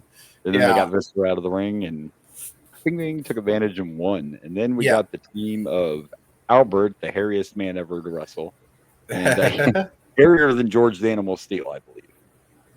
I would say George Steele was pretty hairy. I don't know. George Steele was pretty hairy. And his partner Draws. Now, my favorite part about these guys was, if you listen to the commentary, Jim Ross starts talking about Draws' football background, and Jerry Lawler basically says no one cares. Nobody cares. I know. Fucking football. Then they talk about the acolytes, and Jim Ross is like, "Yeah, you called me back. You hurt my feelings. You already hurt my feelings. I don't want to talk about it now." And the funniest thing about it is, everybody would give JR shit because he did that all the time. If somebody had a football background, that's the first thing he'd want to point out. And I think Jerry Lawler really called him out. I think Jim Ross sounded a little mad. I don't think that was planned. I think that was Jerry really saying, like, dude, really again with the football shit? Nobody cares. I like that stuff, but then Jim Ross said something about somebody's weight, and he goes, "Oh, now he's weighing him too." It was great. Fucking those two have to be like one of the best commentary teams ever. Jim Ross and the King are gold. So they beat Draws and Albert too. I don't remember exactly how, but it wasn't a big surprise. Like, I don't think anybody expected Draws and Albert to go on. Yeah. And the next team was everybody. The Hollies. Nope. Yeah. Oh, the Acolytes. That's right. The Acolytes. The APA was next, and we knew it was all bad for Edge and Christian then because they're the fucking Acolytes. Somebody's gonna die. Yeah, one of them did die. There was another clothesline from hell. There was, and then the funny part was there towards the end where they had that one segment where obviously the Hollies legit thought that's when they were supposed to come out, thought the match was over because here they come, and fucking Hardcore's like literally sliding into the ring, and they're like, nope, it was only a 2. Oh, I thought they were doing a heel thing. You think that was an accident? I think it was a timing fuck up. I really do. Yeah, I think it was because Holly was gonna like get in the ring. I think they legit fucked up their timing. But wow, the Acolytes did win, and then the Hollies came in. So we also have Crash Holly around now. I don't believe we've seen Crash yet. In fact, I know. No, we have not seen Crash yet. No Crash. We just saw them debut on Raw. So, and if you don't remember the Hollies, what happened during this match was like their whole gimmick. The motherfuckers started fighting. The team, they were just like their whole gimmick was them just being brothers that fight all the time. Yeah, and they're cousins, but they're acting like fucking brothers that fight all the time. Like Crash tagged cousins sometimes too. Crash tagged himself in. And Hardcore's like, what the fuck, you know? And it kept happening throughout the whole thing. There was a point where the one tagged in and the other one tried to get the pin, and they're like, no, I'm legal. And they ended up fighting each other and causing It's fucking great. And we're going to see more of that, too. What becomes even better, and I don't know how far along we are from it, is when Crash starts going around calling himself a super heavyweight, and he carries a fucking scale to the ring with him every time he wrestles to weigh himself. Yeah, that shit's coming out. I think they actually kind of alluded to that already. They might have. Because I think JR or Jerry the King was mentioning how one of them was saying that Hardcore Harley JR was like a big dude, and he's like, and I think Jerry responded with, he's like, "Wow, Crash is just as big. He's just a huge guy too." Yeah. So I think that storyline's already being teased. I continue the commentary thing too because fucking King tried to ask which one Jim Ross thought was tougher, and he goes, "I don't know. You're the one that's prepared, not me, right?" There's some good commentary, and there's some fun times during these matches. But like I said, definitely Hardy's Edge and Christian was definitely the highlight. Absolutely. I also really liked the ending, or I liked a lot from the Viscera and Midian stuff, which is surprising. Which shocked me. And I also thought this is something little, but I thought it was interesting too. It's like Crash has his own name. His name is Crash Holly, but he has Hardcore Holly on his trunks as well. Which I know is something little, but it's like, why wouldn't you put Crash on your trunks? I look at that as more of like, and I love this, having matching trunks, having matching your tag team, you know? Yeah. I agree that probably Crash makes more sense, but maybe that was just their ideas. Like, well, let's just do matching. I think storyline wise, it's part of the whole cousin and the fighting. I mean, they have a great that whole thing. Well, not only that, but you know, Bob Holly actually does have a name, so Hardcore Holly's just a nickname. And if they're fighting all the time, why wouldn't Crash Holly try to steal Hardcore as well? That's just a nickname. Where's the love for Crash? That's all I'm saying. No, just joking. He'll get his love when he becomes Hardcore champ. And they start the 24/7. I can't believe that. Anyway, we got to rank this. This is a match. It was a couple matches all wrapped up in one. This is a hard one to rank because there was multiple matches. Technically, there was. But if you try to just, how does it feel? I agree. Preparation H feels good on the whole. Well, how do you feel about it on the whole? I need to rewatch those movies. I'm gonna give it a. You know what? Not too long ago, I was in Walmart, and it's just the DVD, but I found it in the bin, and it was all three of them. I got it for $5. Oh, I have the collection on Blu-ray already. I want Blu-ray. I don't have that yet. I'll get it. Oh, I have all three on Blu-ray. I got that like years ago. It's I love that comedy. Well, it's a great comedy. At one time, I had a massive movie collection, and I was one of those people that when I went through a divorce, I just thought I'd get rid of fucking everything. Went through one of those phases. I don't need it anymore. That was a mistake. Sold all my movies, but I've restarted. I didn't sell them all. There were certain ones I kept. So I've restarted the physical. Physical media is back, baby. Oh, speaking of physical media, I could have watched this with physical media because you left your SummerSlam. It's my whole collection there? I believe your whole collection is here. It probably is. You brought here a couple years ago when we were doing this podcast. Yeah. I think we were going to do I think we were watching the video because you were concerned about what might be cut out. Yeah, Censorship. It was something to do with us worrying about if Peacock. There were certain things Peacock would show. Now I'm wondering if maybe I should throw that one in. I know a way around that shit. Fuck the cock. I got my own Peacock. Yeah. So I'm pretty sure it was SummerSlam you have here. It was, yeah. So I am going to, even though this was technically, it was a couple matches all wrapped into one. That's why I'm just going to go right down the middle of this match. I'm going to give it a 3. I'm going to give it 3 football players that nobody gives a fuck about. Nobody cares, JR. Nobody cares. I'm going to give it 4 Prince Alberts in a can. I really enjoyed all this. Sorry, should I wait until you were done drinking? Oh, yeah. We're going to hold Albert in a can, baby. It was right there. And, sometimes you just got to reach out and touch it, When it comes over a home plate, you got to hit it, you know what I mean? Yeah, absolutely. All right. Well, that was fun. Good SummerSlam so far. Let's see what's next. All right, here we go. Before the next match, we get the Road Dogg coming out in his all-white with a Tommy Hilfiger shirt. Actually, before that, we get a little look at Pepper. Oh, we do, Pepper. And I put in cage. As soon as I saw Pepper, I thought it was the Yokira Taco Bell dog. It's the first thing you had to think of, and I'm pretty first thing I thought, I was like, did they get the Yokira Taco Bell dog at SummerSlam? But no, I'm pretty sure it's the right timeline too. That this is 1999, 100%. Yeah, Taco Bell dog. So yes, you're right. We did get to see Pepper put in the carrier. Got to protect Pepper. Then the Road Dogg comes out to talk about how he got screwed out of being put in this match. He wants this title back. And it's going to happen tomorrow night on Raw. Then some other music hits, and we get a countdown on the screen. And the Ayatollah of rock and roll, Y2J Chris Jericho shows up to cut a promo on Road Dogg because he still hasn't wrestled. And he talks I love it. Talks about how people got ripped off because this pay-per-view doesn't have Chris Jericho on it. Yeah, it's good shit, dude. And I got to admit, when Jericho debuted, I remember watching that Raw, and even now I was surprised how over he was, because you got to remember this is still the time when a lot of people watched one or the other. There weren't a lot of people that watched both. But people knew who the hell Chris Jericho was. So he cuts a great promo. And then Road Dogg goes to join the commentary team. And here we go. It's the hardcore title match. And first out's the challenger, Al Snow. And immediately Al goes to the side and climbs up. I guess we should explain this entrance. That was awesome. The entrance is like a bunch of, what would you call them? Like those lift baskets, I guess. Kind of like people use is kind of what they are. Something like that. And Al just goes and hides up on one of those. And as soon as Boss Man comes out, he fucking dives right onto him. It was great. It was great. Oh, and by the way, I looked it up.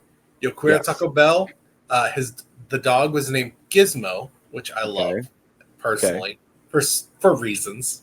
And it was 1997. So yes, this would have been. But he's still around though. So that I think that went on till at least 2001, maybe. Somewhere in this studio. Wink, wink. Packed away. There's some Taco Bell dogs in this apartment somewhere. Oh, really? My mom loved the fucking Taco Bell dog. So she has a couple of those stuffed toys that Taco Bell gave away back in the day. There were stuffed chihuahuas. I think I remember that, actually. Yeah, I have a few of those around here somewhere. I do. Mom's collection. But anyway, hardcore match, and we did it again. These hardcore matches have been fucking great, haven't they? Look, we're going to sound like a broken record, but we are. That's okay. Holy crap. Hardcore title matches in the 90s. Yes. They do a great job. This is where they excelled, making it feel like it didn't matter where you were.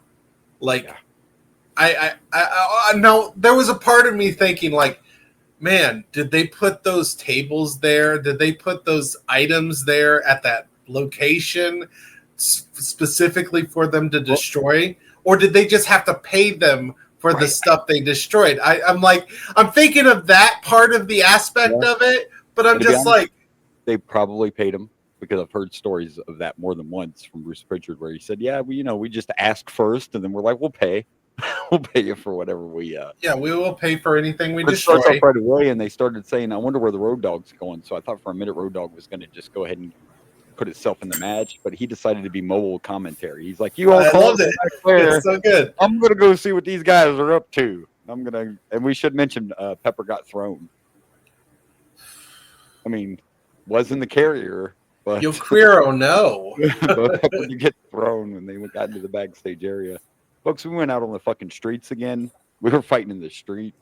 Then we ended up at the bar. And what about that jerk off when they started going to the bar? The guy with the cell phone that was doing like the look on TV. Like, I wonder if that bar got like a crap load of extra business after SummerSlam. they went in the bar, and this jerk off still trying to get on camera. So the fucking jacked up security guard finally had to go put him in a corner and be like, "Dude, stay the fuck out of the shot. No one cares about you. This is wrestling. Get the fuck out of the way." And dude, when they were in the pool room, that had to be a real beer bottle that Boss Man broke over Al Snow's head because a guy was literally that's dangerous. It's so drinking dangerous. beer. It had to be fake. It had to be fake. Maybe they had to have that guy like planted with a sugar glass bottle, like with you can't have a real. Because do you know how dangerous it is to hit someone with a beer bottle? Not to mention, real beer bottles normally don't break that easy. Not that easy, and it shattered. So I assume that was, but it's still just the. I've read a lot of articles about things that happen in movies that just aren't as realistic as. And besides all the greatness of them doing this, what they always do, just using what's available and all that, fucking Road Dogg on commentary the whole time, just to add to it. It's fucking great. And they're in this pool room, they're fighting, and out of nowhere, Road Dogg with Boss's nightstick takes him out. Oh my gosh, I laughed so hard when he took the 2 balls to the balls. Yep. After the nightstick, oh my gosh, 2 balls, and of course on commentary, he's got his balls, and he balled him. He bald shotted him with some balls, and then pinned him on a pool table. Yeah, that's some good shit. And I believe this happened last time, right? Because they fought outside, and Al Snow won, and he's trying to run back to the arena. He's trying to get Pepper. He's trying to get Pepper. He didn't know that was going on until he got back, though. I think he was just running. Yeah, but he was. They threw Pepper earlier, right? Pepper. So he was worried about Pepper. So he's running back, and there's that damn dastardly blue meanie with Stevie Richards trying to kidnap Pepper. I forgot who the hell Steven Richards is. Yeah, well, he was an ECW guy, but his most famous WWE runs when he's in fucking Right to Censor. You have to remember Right to Censor. Oh, I do. Yeah, Stevie Richards. The Good Father. Oh my gosh. Yeah. When's that? When do we get Right to Censor? It's got to be coming soon. 2000s, I'm guessing. Yeah, but he's the leader of Right to Censor. I actually loved Right to Censor. Like, I love that whole gimmick in a wrestling ring. It's like you could hate it, but it was a great gimmick. And they literally took like the worst because they got Val, the Godfather. Like they took the worst gimmicks and turned and turned them like they were all born again Christians. Porn star, we can't have that. Yeah, so that's gonna be good shit. But fucking fun match. Al Snow's the new hardcore champ, and apparently tomorrow night he has to defend the title against the Road Dogg. This wasn't technical wrestling. I don't care. This is fucking 4. I'm giving this 4 peppers. Oh shit! I'm giving it this 4.5 ball breakers. Ooh, ball breaker. I loved this match. This was a blast, and this is just more of what we've been saying about how great hardcore wrestling was in the 90s. And it sucks they can't. There's no way they could do this today. You could not take a wrestling match into a fucking restaurant today. It just wouldn't work. The amount of security and shit you would need. Like, that's the thing. It's not about destroying a public place, but there's no way that fucking pick whoever you want. Braun Breaker and whoever could not fight in a bar today. What sucks is these matches have been so good that now I'm starting to feel like one of those people that complained that wrestling's not as good as from the back. Because in this aspect, 100%, this is better than anything we've had these days. We've had some good stuff. We've had some good hardcore, but these just feel realistic. These just feel like they're just taking realistic. Anything. And dude hit him with the fucking phone book. And it was. I laughed so hard. I'm glad you remembered the phone book. I laughed so hard. He hit him with the phone book. And it was so much, even though they were fighting outside and they even did some shit like literally on the concrete sidewalks, it's so much safer than the fucking extremes they think that we have to go to today to make stuff hardcore. You know what I mean? Especially like the death matches. You know, ask David Yeah, Arquette how those death matches go. He almost got killed by a fucking fluorescent bulb. Less fluorescent bulbs, more fighting in the bars. Come on, we can make it safer for everybody. It was fun. It was fun. It was a great match, great SummerSlam so far. Let's see what's next, man. I don't know. It's a tough act to follow. I know, right? There's no head either, by the way. They didn't mention where head was. No, head. no. Now we have the dog. I mean, I know head got her head spiked the last pay-per-view. Remember? The spike. That's probably why the head's not there. Head's dead, so he replaced it. Head's dead, so now we got Pepper, who was in the Titantron too. Yeah, the dog was in the Titantron. Jesus, that was. Oh shoot! You know what I forgot to put? I forgot to put the graphic up here. You did. I don't even think you said one. I was enjoying this match so much that I legit just forgot about the graphic. I think we were worried about Pepper that we got distracted. Yeah, Pepper was in trouble. Pepper got thrown, and they tried to kidnap Pepper. It was horrible. Those bastards. Poor Pepper. All right. Well, they'll be okay. You're just gonna have to follow us on the socials to see the graphic. Oh no, I'm just gonna throw it up right now at the end. We're winding you in. There you go. There we are. Oh, and we got some pepper too. We got pepper. That's what made me think of it. You said Pepper was on the Titantron. I'm like, oh wait, I have a graphic for this, and Pepper's on the picture. Sprinkle a little. I've got some pepper. All right. Well, let's see what we've had salt and pepper on here too on this podcast. We have. That's right. The WrestleMania, right? Yeah. They were at one of the Whitmanias. I can't remember which one. I almost forgot. So there's your SummerSlam. There. Yep, and I was incorrect. I would not be able to watch this. Oh, you only have part of it. This is 93 to 97. So I remember. I think that I brought that for 96. I think. Yes, I don't even think I was worried about what Peacock would have or not. I wanted to watch my SummerSlam. I believe the one I was at. I think that's why I took that there. Oh, okay.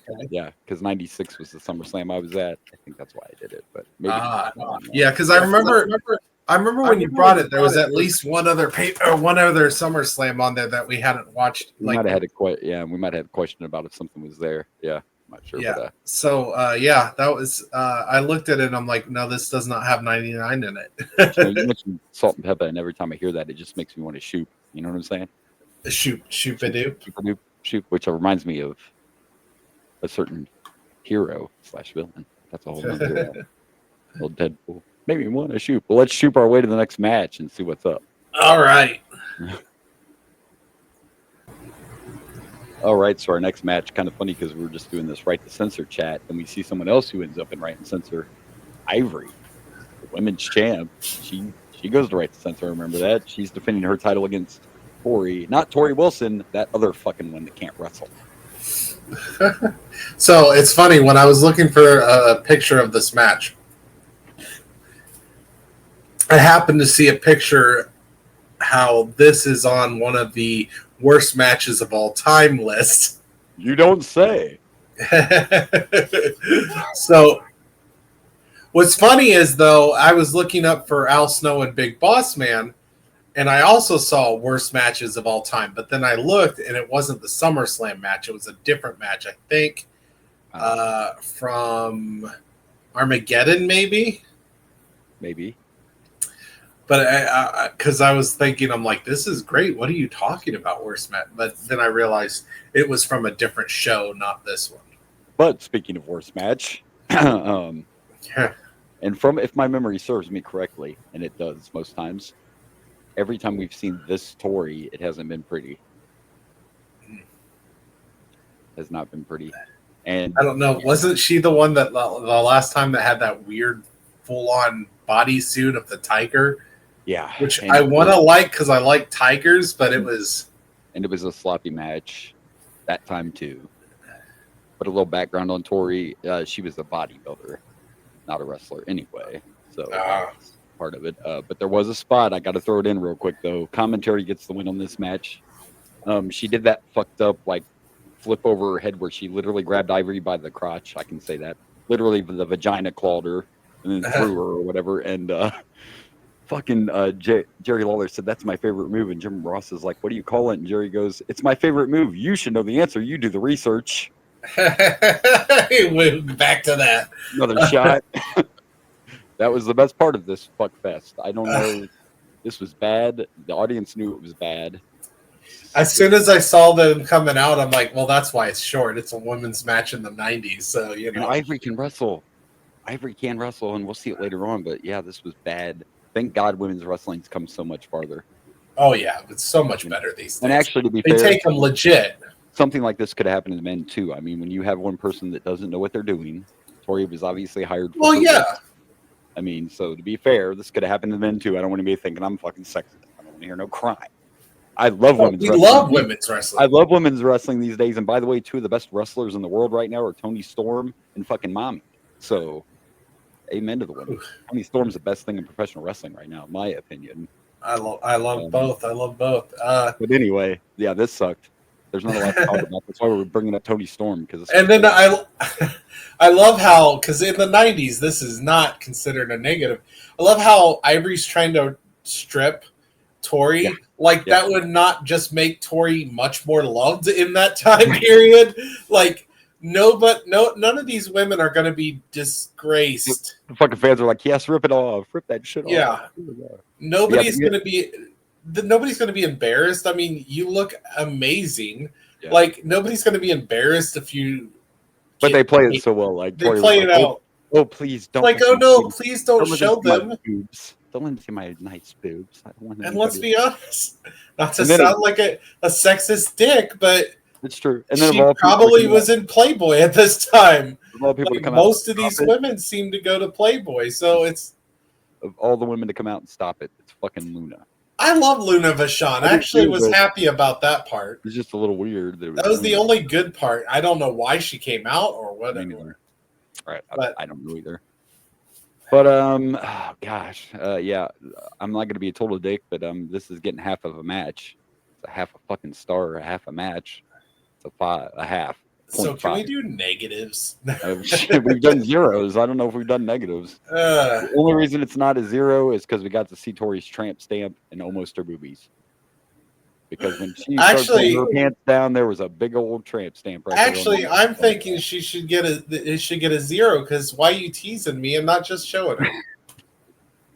Where you know? Dirty little. Yeah, that's just a tease. So I'm just gonna go 0 dick teases. That's fine, because sorry kids. Yeah, sorry. There's just not a lot. It was short. The one saving grace is it was a short match. It was short. That did save it, but wow, even the end. You know, Tori fucked up another move, and then Ivory didn't even really pin her. She just laid on her, and I probably whispered, "Let's just go." I know. Fuck it. Really weird. I was like, "Yeah, we're stopping right fucking now. This shit's over with." Jesus. It was botched. It was. Tori wasn't around long, and she does leave for a while, and I don't know if that's because they send her to OVW maybe to try to sharpen her skills, but she's going to disappear and then come back again. Unfortunately, right now, I think the only good wrestler we've had, I mean, you say Ivory is better later, but yeah. is China. The only person I get excited about seeing wrestle at this present time is China. Yeah. I mean, I know Sable's wrestled, but Sable wasn't really wrestle either. She was not in there for her wrestling skills. Again, you know, it changed over time, thankfully, but back then, I will say that I'm thankful that we're starting to get women's wrestling again, because for the longest time on this podcast, we haven't seen women wrestle at all, because they pretty much nixed it after like Wendy Richter and all them. It was like, but I will say that, you know, these women could have, like Sable and whoever, because a perfect example is Trish. When they signed Trish Stratus, she was just a fucking online model. She was not a professional athlete at all. And look what she turned into. You know what I mean? So you can turn it into something better if you take the time to learn how to wrestle. Because Trish was just here soon. We should be getting Lita, and then we're gonna get some good shit. Because that's when we start getting good wrestlers again. We get China. We got China right now, and then we get Lita, and we get Trish Stratus. I don't remember when they show up. I'm not sure if Lita wrestles. She may not wrestle until she gets with the Hardys, because I think I've mentioned before when she first comes in, she manages a guy named S.A. Rios. I don't know if you remember S.A. Rios. Oh, I forgot that. I thought they started with the Hardys. She comes in with him originally. So, I remember everything because I might have a little crush on him. I think we all have crushes on Alita. And I would love to say I'm looking forward to what's next, but I think it's what they already teased us. Do we really fucking the Lion's Den's back, folks? And it's not the fun adult one.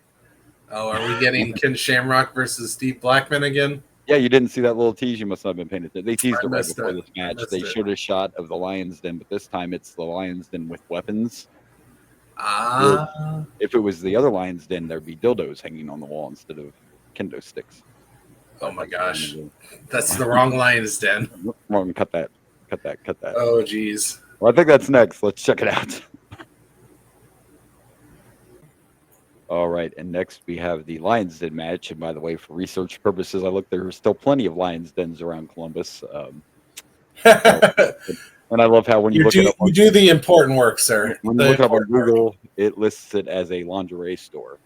Yeah, so that's fine if you want to call it that. There's lingerie in there. Sure, there's also lingerie there and dildos. Yes, and movies and edibles and anyway. That's where the fans at WNBA events get him.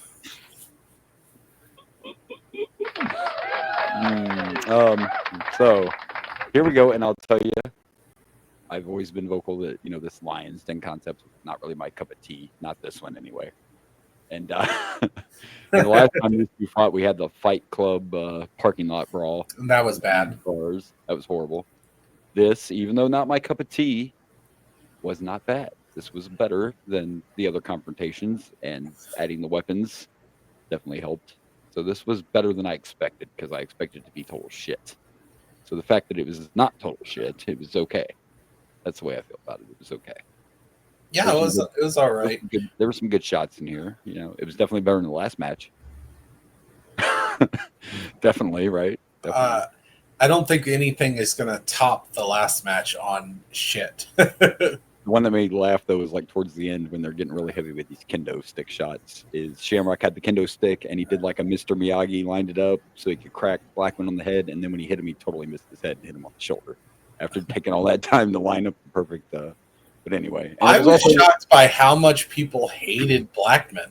Yeah, he was getting booed. He's the heel right now. I don't know. And I get that. But Blackman was ever a face. To be honest, I'm not sure. But, I don't remember. I always thought he was cool. I think as a kid, but he's got major heat, is what I'm saying. Yeah. And Ken Shamrock's pretty well loved. I mean, there was a lot of reaction that I wasn't expecting. Was his own worst enemy because he got that kendo stick shot in and hit Shamrock right on the fucking head, and he could have won. The ref even asked, "Do you want me to open the door?" And he's like, "Nope, I'm good. I'm gonna hang out a little longer." When Blackman started choking Ken with the nunchucks, I was like, "I want you to use those nunchucks differently." Yeah. As a big fan of the Ninja Turtles, I know how nunchucks are used. Not a bad match, but here we go. The end, like all through the match, they said you had to escape, kind of like a cage, I guess. You got to escape the win, but that's not what they did. Fucking Shamrock hit Blackman with a kendo stick, and then they ring the bell before he even actually left the cage. So I don't know. Because Blackman was knocked out. Yes, but they never. It was a KO. They didn't say you could win that way, though. They said you had to escape. I'm just saying. I mean, anybody can win that way if the referee's like, he can't continue. So, like I said, it was better than I expected. So I'm going to give this 2 kendo sticks. I didn't hate it, but it just wasn't my bag, baby. I'm going to give this 2. I wanted more Michelangelo. Yes. Want it my way. By the way, Turtles returning to the theater. I don't know if you saw that. Oh, yeah. I want to go see it. I'm pretty sure I was too young to watch it in the theater. I kind of want to go. I never saw it in the theater either. And I can't remember if this started with the pandemic or whatever, but whoever came up with re-releasing movies into the theater, I'm all for it. It's working. Bringing back all these classic movies into the theater, I am all for it, especially like you said, when we didn't get to see them. And by the way, when we were young, like if you didn't see Turtles in the theater, you had to wait till that shit was out on that VHS tape. There was no, and it was usually a few months. Like, yeah, we lived in a different era where you couldn't just get everything instant. Okay? Yeah, it's true. So, anyway, I know I've seen a couple. I saw Gremlins in the theater, and that was my first time seeing that in the theater because Gremlins came out in 1984, and I was 2, so I never got to watch it in the theaters. Exactly. So I'm all for it when they do this stuff. And oh, by the way, we got a segment with Rock. We forgot we did get an interview with Rock. Just talking Yeah, Mr. he did an Ass. interview on Michael Cole. Yes. And then we saw Mr. Ass walk into the building with somebody covered up in a blankie. Yeah, And it was a big surprise. So, and that shows you. See, they probably were feeling his Mr. Ass, ass. right? They let Mr. Ass win King of the Ring, and then they give him a singles push in his first feud to The Rock. That seems like that's definitely a test to see if you can. That could also mean you getting buried. And unfortunately for Mr. Ass, anyway, yeah. I don't remember how this match goes, but I just know the promo that was on Raw before SummerSlam, The Rock kind of destroyed him really badly in the promo. Yeah, he wasn't ready to hang with The Rock. But anyway, there you go. You got it too. You got a little bit of love for you guys. Are we done with this now? Can we not watch anymore unless you're going to do like a First Blood or something, or Last Man Standing? But no more Lions Dens unless we're going to the adult store to fight. I do. Okay, that's all I get. It is the 90s, so maybe. Do these two ever tag team? Because I feel like this is like a tag team in the making. Maybe it's a missed opportunity. You know, they've done that. I feel like it is a missed opportunity because I think the biggest one they ever missed, the biggest tag team miss ever, was The Undertaker and IRS. Because you could have had Death and Taxes. I mean, that would have been. Thank you. I know, right? That would have been the greatest tag team ever. Would have been perfect. Death and Taxes. Problem is they never really gave Undertaker comedy. I really don't know if you ever. I don't think they were ever on the same team. I don't know. But I know in a couple of years though we're going to get probably Blackman's best match when he fights Shane at the WrestleMania. I think that's not the next one, but the one after maybe, or maybe it is the next one. Anyway, there we go. All right. And it wasn't too bad. Let's see what's next. All right, so here we go. And our next match is a Greenwich street fight because there's nothing like the mean streets of Greenwich, Connecticut. According to Shane, I don't know. That's what he said. Well, you know.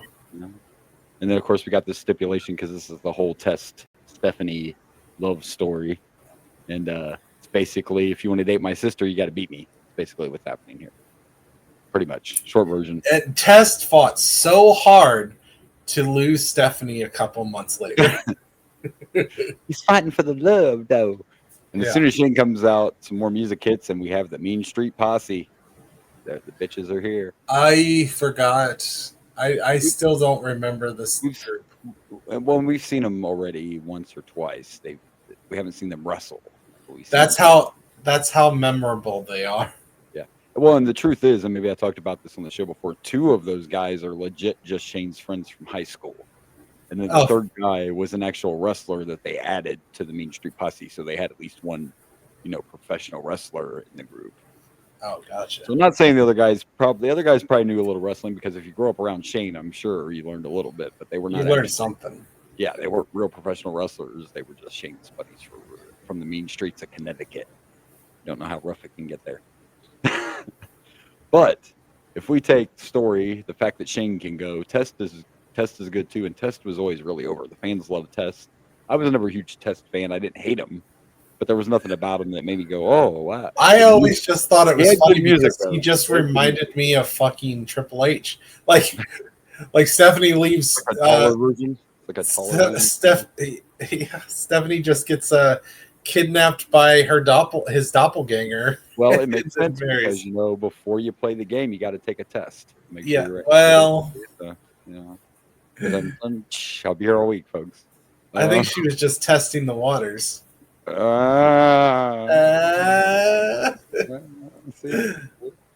This was fun. This was another fun match. This was a blast. Actually, I enjoyed it. Shane McMahon knows how to go, which we already knew that. But again, you know what my one complaint is going to be, right? Because I sound like a broken record when this shit happens. Do you know what my one complaint is about the match? I'm not sure because I loved all the shenanigans. Dude, just one small little complaint. Didn't need a fucking ref bump. It's a street fight. I don't like useless ref bumps. I don't know, but that ref kept trying to get them out of the ring. I don't care if it is a street fight. That ref, he was on it. He was on it. He kept on going after him. He's like, no. They bumped him for nothing. Like, he took a bump for no reason. For what? So the mainstream posse could attack Test? It's a street fight. Doesn't matter. I just don't like ref bumps during no rules matches. That's all. That's my only complaint. Other than that, it was fun. But yeah, when you take a ref out, it's like, why? Even on commentary, they're like, the ref can't do anything anyway. So that's my only complaint. It also you're right that the ref was on them, quote unquote, but it's not like he could kick them out. Like, he couldn't ban them. But he wanted to try to keep things right. A ref bump also can work in you don't have a ref to pin the pin. There was still a pin, so that ref was still needed even without it being a street fight. This is just one of my little things that I nitpick at. I didn't mind it. I just can't justify ref bumps in a no DQ match. I was kind of impressed with the ref. I really liked the ref in this match. Like, he was very active. Yeah, he was trying his very best active. Like, he chased these big dudes down. He was like, "I don't give a shit about your size." He's like, "No." He was, dude, the pitcher spot. Now I'm sure that was fake glass that they had. Absolutely. Because I saw that was a little scary. Because first of all, if you're going to hit somebody with a pitcher, wouldn't you hit them with the glass instead of having that shit facing you? Like, even if that was sugar glass, that was a little dangerous. That shit broke. And just it was cool. It was a cool visual, though. Cool visual, but very dangerous, in my opinion. And then the fucking elbow. The elbow through the announce table. Did you see the height Shane got on that shit? Like, you would have thought he was on top of a Hell of a Cell. Like, that was unreal. Look, as a kid, I remember really being impressed and liking Shane McMahon. This podcast just solidifies that, yes, Shane was as good as I remember. Yeah. Shane was a blast. I was more impressed with Shane than the wrestler in the ring. Yeah, and you can watch anything that Shane does, and it's not like he was handed that. Like, if you're the boss's kid, you're not like, oh, man, please put me in that no DQ match so I can get all fucked up. Like, Shane wanted to be a performer, and Shane also wanted to earn his spot. He said that several times. So he did crazy shit because he had to, and it was great. I love Shane McMahon. I like Shane. Shane can go. So, fun match. The story made it even better. And what about 12-year-old Stephanie running out there all happy? She didn't look as 12 this time. She's looking more like what we're used to. I forgot about the neutralizers, though. The neutralizers showed up. Vince's boys. Briscoe came to neutralize that. That one was confusing. Like, I expected someone to come out because I knew Test was still with Stephanie for her to get kidnapped at their wedding. So I knew that was coming up. So he had to win this match. Yeah, and they're still in the power struggle story as far as who runs. Like, Vince and Shane are still against each other, so that's why the boys. That's why. So that's why boys helped Stephanie. Yeah. Because yes, Shane was trying to control Stephanie. Vince is still. You heard him mention, like, Vince is probably watching this at home. Like, Vince isn't around. They're doing this whole power struggling shit too. So that's why the boys showed up. Yeah, I forgot. I for some reason I thought when he was the higher power they got back together. Here again, not watching the Raws and shit. Sometimes it's hard to keep track of the timeline. Speaking of Vincent Kennedy McMahon. Yes. While I was looking some stuff up, I saw that apparently, now this is according to, was it Vince Russo, I think I read? Oh, shit. You got to be careful what you believe out of Russo's mouth. I don't know if this is true. That's why I say allegedly or apparently. I guess Vince McMahon tried to pull a storyline, an incest storyline with Stephanie. First with Vince, and then wanted to try to do it with Shane, and Stephanie said no. Unfortunately, that's true. That's true. Stephanie has told the story.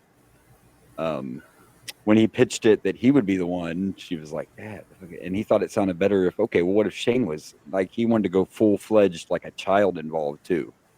Like a baby born out of unfortunately, that's true. He did try to pitch it. Stephanie wasn't having it. Stephanie's told that story, so it is legit that he had an idea for an incest line. Yeah, I don't. Uncomfortable. Was that Stephanie's first realization her dad's a creep?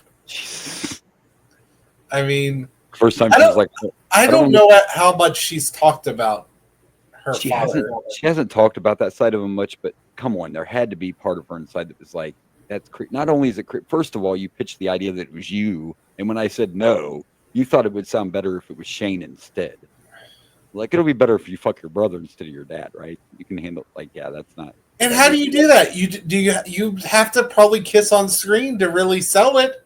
Yeah. Like, what the fuck? There's also always been that horrible Macho Man rumor that I still don't know to this day if that's true or not. But What's the Macho Man rumor? The inappropriate relationship with Stephanie when she was underage.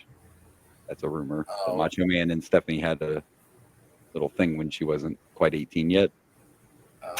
Don't know if that's true or not. Stephanie's never talked about it. I don't know. I think someday it'll be very interesting to hear the kid sides of everything. I do know that in real life, it's true that there's not a lot of communication between Vince and Stephanie and Shane right now. And there hasn't been since the Janelle Grant thing all came out. And since Vince was let go, they do not talk a lot. I would really like to know. Like, I'd love to hear from them if they finally. But again, and we're going down a whole nother wormhole here again. But I've said this several times, like, how much of this did they know? Or did you not know anything? Because even like I kind of mentioned with Brock, if you knew about it, how much better are you? I'm just saying. Yeah, I can believe, but part of me believes the kids probably didn't know. But there's other certain people that work there that I'm like, they had to. Well, it sounds to me like maybe they didn't know specifically how bad it was. Nope, but right there is a warning that you're probably thinking of these things from your childhood and was like, huh, even that maybe the flags were there. Yeah. Steffi in her head's got to be like, oh, I guess there were some warning signs. It's probably why she hasn't like come out to defend her dad. Like, no, I didn't know this was going on, but after thinking about it, it's after he wanted me to have a super surprise. Yeah. Why? Yeah. Vince, why? Why, Vince, why? Who knows? If you're going to do an incest storyline, do it like Game of Thrones and not use real brother and sister. Yeah, that's the thing, too. Like, oh, yeah, you didn't even want to, yeah. It's not that I haven't. It wouldn't be okay. I don't know how okay it would be no matter what, but if he was going to do it, then it needed to be two people that weren't actually, like, you needed two talents that weren't actually related. You were going to do that shit with the McMahons. Like, I love Game of Thrones, and it's not like, oh, no, there's an incest storyline. This is terrible. No, that storyline was great. The show was great. It would have been uncomfortable in WWE, though, to do that. That would have been a little... Well, yeah, when everybody knows you're actually related. Yeah. Like, why did you even think that was okay? It only works in porn because we all know they're not actually siblings. And most of that is step siblings. Same reason he thought it was okay to let somebody have sex with a dead woman in a casket, but that's a whole other that later. Vince was insane. I don't know why we still love this shit. It was insane. Because that's wrestling. Just from picture Microman getting thrown out of the ring by Omos. So, all right. So we got to rank this. Another fun, great match. Loved the story, too, and especially towards the end when literally Test was taking everything in the fucking book and still kicking out. And I don't know where that elbow came from at the end that he finished it with. I don't ever remember Test going to the top rope because normally guys that are fucking 8 foot tall don't come off the top. I felt like that was like a direct response to Shane McMahon. I think it was, right? So that was like That's what I was thinking. Yeah. A good story behind it, too. So another good one. And I'm going to go... there's been a lot of high matches. There hasn't been a lot of low ones. I'm giving this a 4. I'm going to have 4 posse members. I thought it was a great match. I'm also going with 4. Doomed to Love. Doom, not dude. Doomed to Love. Doomed. It is Doomed to Love, unfortunately. Because we know what's happening. We're clairvoyant. We know what happens in the future with this relationship. Kind of mentioned off air how you looked it up and saw that this was a storyline. I did not know that. But unfortunately, it's never been proved. But I think there was a little romantic something happening there because it affected Test really bad when this whole thing went south. Not just because his push, but like he was emotionally.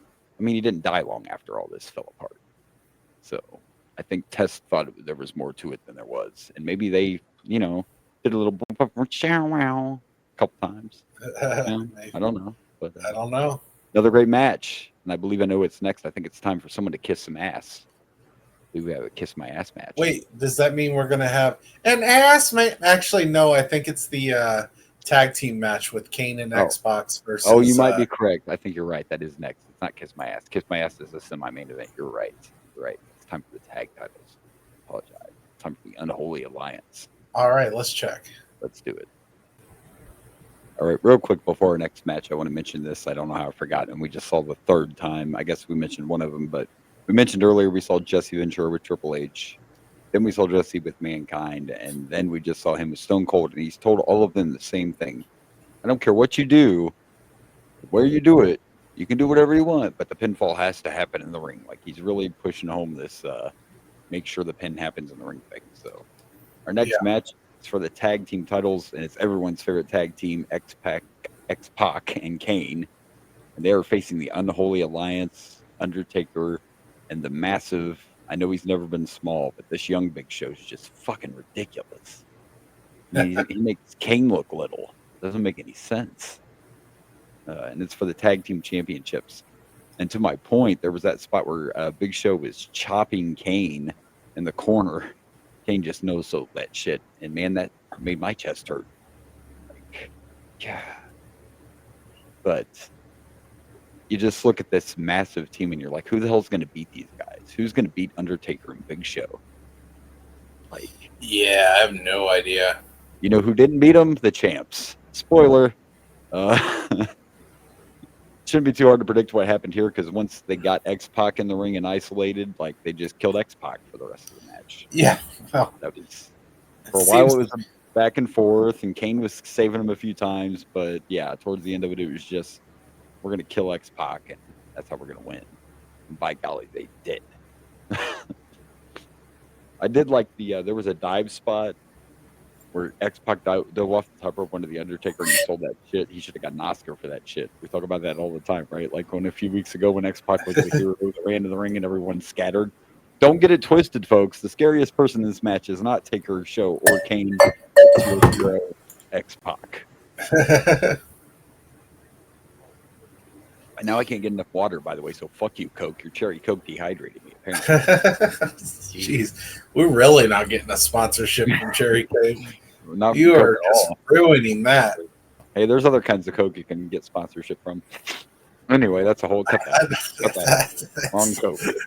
Wrong Coke. I don't think they're allowed to advertise that. No, probably not.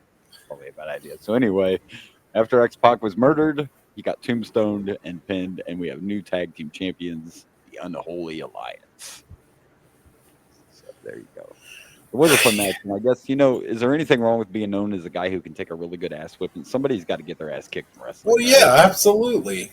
And X-Pac knew how to take those ass whoopings. There's nothing wrong with that. And eventually, you knew this team had to come to an end. I mean, they were fun, but look what they ran into. Like, yeah, that's a tough match for anyone, let alone Undertaker's Kane actually, and like one little guy. Yeah, Undertaker's actually talked about being in a tag team with Big Show and, of course, the Brothers of Destruction as well. And with both teams, he was like, it was fun, but it got to a point of, like, who's supposed to beat you? Like, when yeah, I know. Who can really beat the Brothers of Destruction? Who can actually beat this Unholy Alliance? It's kind of one of those, it's a good idea, and then you're like, fuck. If wrestling was real, the Brothers of Destruction would still be the tag champs today. It's just one of them would be a mayor.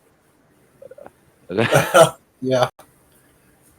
Out of all the wrestlers you watched in the 90s, did you think that freaking Kane was going to be your political one? And by the way, here's something else random that I should have mentioned in the bullshit corner. Do you know who was the biggest person that wanted WWE to purchase AAA? You know who the biggest supporter of that was? Fucking Undertaker. And Undertaker was also in charge of the Triple Mania show that just happened. So yeah, of all the people who love the luchadors, the Undertaker. No, he can't stay away, and he's very vocal about stuff too. Like he made a statement last week about how he hates all these wrestlers. We go have a match in the ring because we're hated rivals, and we go backstage and make a TikTok where we're dancing with each other. Well, I don't disagree with him on that one. I don't either. Kayfabe's supposed to be a thing. Yeah. Well, unless you're MJF, I think that's about the only person that still carries that shit. Yeah, he keeps that kayfabe at all times. I love it. Yeah. Anyway, this match though, MJF's not in this match. No, unfortunately. No. No, this was a good match. This has been a good SummerSlam. Nice, solid SummerSlam. Maybe I'm not going to go as high as the other ones because maybe this didn't have as many shenanigans and stuff. But I'm still going to give this 3.5 crotch chops just because I can, even though they didn't win. I'm also going 3.5. Nut cracking. The Nutcracker. Oh, because oh my gosh, I think Kane was the only one that didn't get a crotch chop or crotch didn't shot. take some. Yeah. You got, you know what? you got Big Show dropping his head on. I forgot about the headbutt to the balls. Yeah.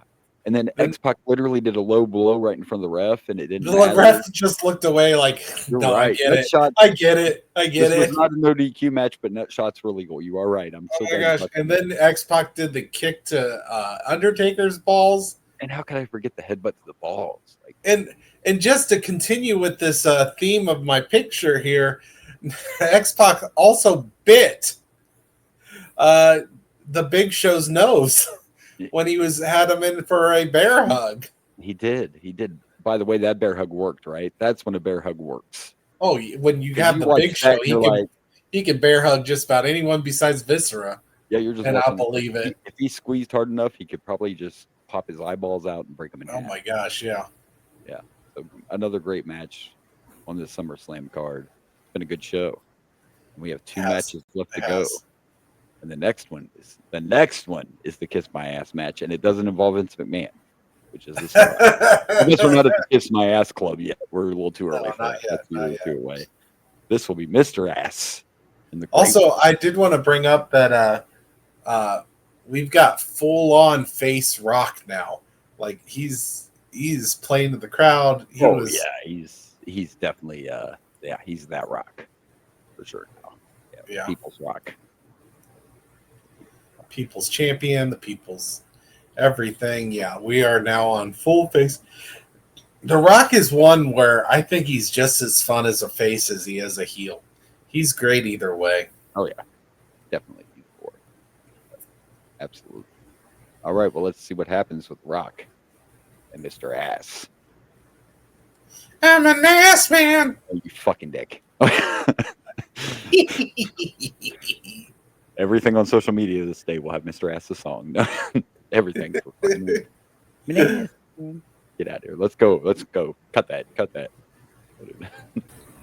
All right, so here we go. Our next match is a Kiss My Ass match between Mr. Ass and The Rock.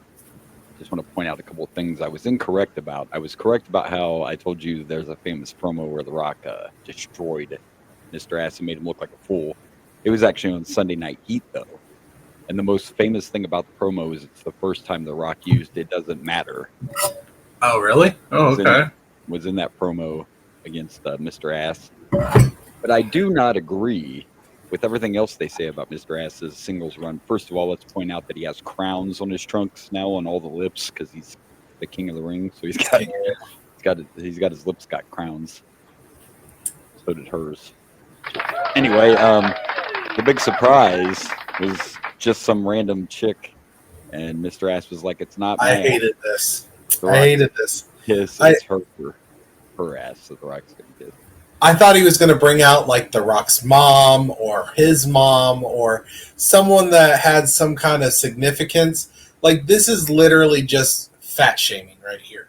That's literally all this is. And I looked it up, and she's not even a relative of anybody or anything, just some random.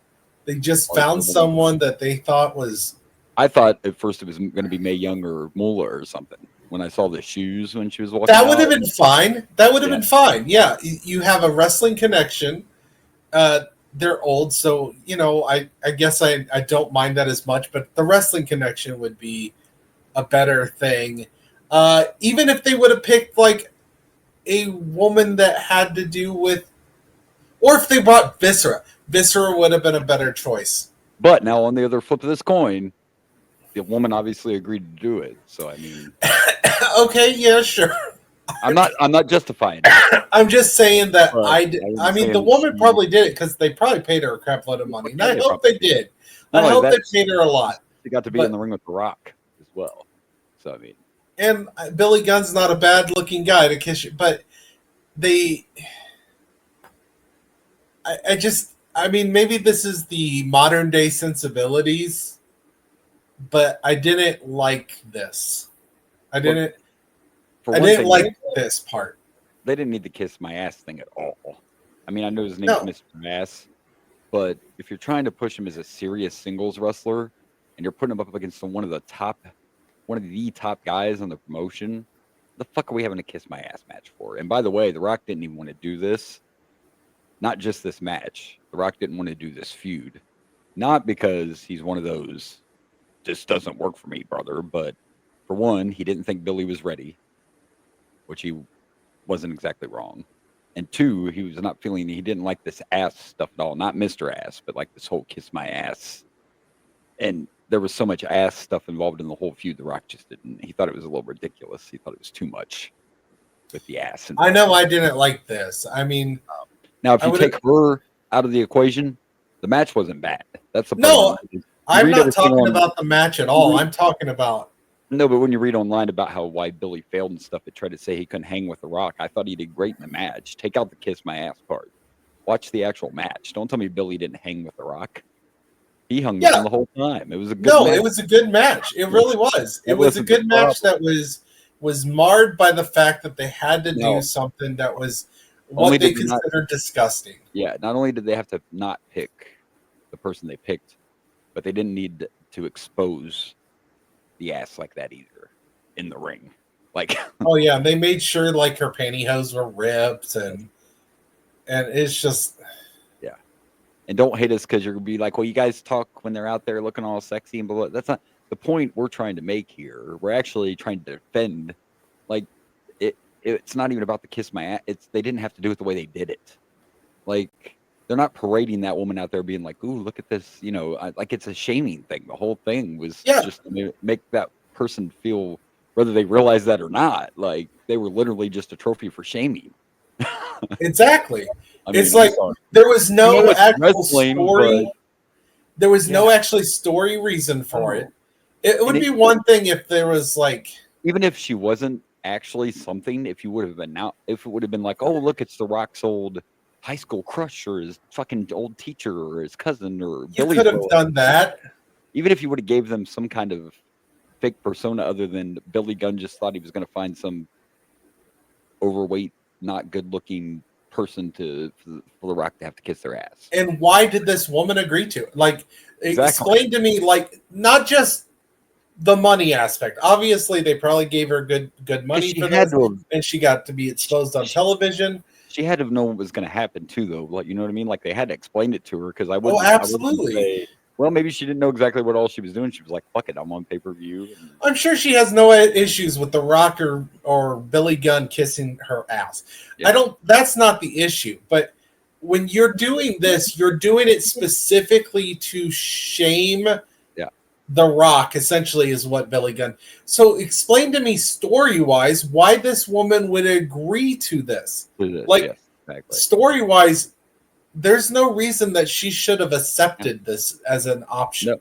I mean, even have Mr. Ass be like, I gave you a crap load of money. Right, or wink at her and give her a little peck on the cheek to make it look like she can't resist. She'll do whatever he wants because he's, Give me a reason, because right now, all you're saying is like, yeah, I'm perfectly okay with you parading me out here as a disgusting object for The Rock to kiss. And in reality, by the way, wouldn't in reality be worse for The Rock to have to kiss Billy's ass anyway? So doesn't it defeat the whole purpose? Like, I'm sorry, but give us some homophobia. That makes more sense. If I'm a dude, I'd rather kiss any woman's ass than have to kiss a dude's ass. Like, you already had like when Vince started the fucking Kiss My Ass Club, he wasn't bringing out other women. He was whipping down the pants and showing his white ass. We're lucky Vince McMahon didn't bring out his daughter to kiss. No dude wants to kiss another dude's ass. So exactly. You already had the perfect. I don't know. So essentially, you're saying that this woman is more disgusting than kissing a man's ass. No. As a straight, no, not you. That's what they're trying to say. They're trying to say that it would be it would be more disgusting to kiss this big woman's ass than kissing a dude's ass, Mr. Ass's ass. Yes. I mean, even though it might be considered a little homophobic, that's still better. That's still better because as a straight man, I don't want to kiss a dude's ass. And by the way, it's not like we haven't seen this stuff where we look at it the other way, because I don't want to. What about when they're out there and like we've also talked about the fact that if we see a bra and panties match and there's no wrestling, that's also not okay. Just so you know, we're on both sides of the coin. I don't want everybody thinking that we're offended because it wasn't an attractive skinny woman. That's not the point. No, I'm not saying it should have been. I know you're not saying that. I'm talking to people listening, so they realize neither one of us are saying that. I don't want them thinking, well, you're just upset because it was a fat woman. No, that's not why we're upset. I'm upset for her, not for her. Not I have. Her, yes. By all means, get your money, girl. Get your money. Side. But we're on her side for the way she was used. Yeah, that's what it is. We're on her side. It's just storyline. It's just you being an asshole. I mean, in which he's a heel, so fair. But story wise, it made no sense for her to agree to it. No. I understand why he did it because he's supposed to be a heel and an ass. But I don't think it worked. It didn't give him the kind of heat that I think they thought it was going to give them. Like, I don't think it got the response. So I think you needed some kind of story base to bring someone out. Like he said, he had a surprise. There was no surprise. There was nothing shocking other than you are a disgusting person. Essentially, is what you're trying to say. I did not like this. I was not very happy with this. And it's not just because I'm a big person. I know I'm a big person. Again, I don't mind laughs for your large size, I guess, but I just mentioned, even The Rock didn't think this was necessary. Probably before he even saw the woman, like he didn't think that this ass shit was necessary for the feud at all. Like this just wasn't important. Not if you're trying to make things serious for Billy Gunn. No, don't get me wrong. I love Mr. Ass. I love this character. I do. I for the most part, I'm sad that Billy Gunn never got the push as a singles wrestler. I think they approached it the wrong way, and you think somebody might have listened backstage when The Rock was trying to say, I just don't think this isn't the way you start pushing somebody. You know what I mean? Like, you don't start them off right at the top. That's not a push. That's we're just shooting you straight to the top and hoping you can make it. You know what I mean? Even Chris Jericho, who just came here, struggles after his debut in his first feud is The Rock. Like, that's not how you start people out. That's a whole nother level, even at this point. You know what I mean? Yeah. Like, that's not a good starting point for push. Yeah, because in WCW, Chris Jericho wasn't a main eventer, right? No, he was he had titles, but he was mid-card. He was never a world title holder, Yeah, he was never a main eventer in WCW. U.S. title, TV title, but yeah, he was never up to the main event. And even he struggled.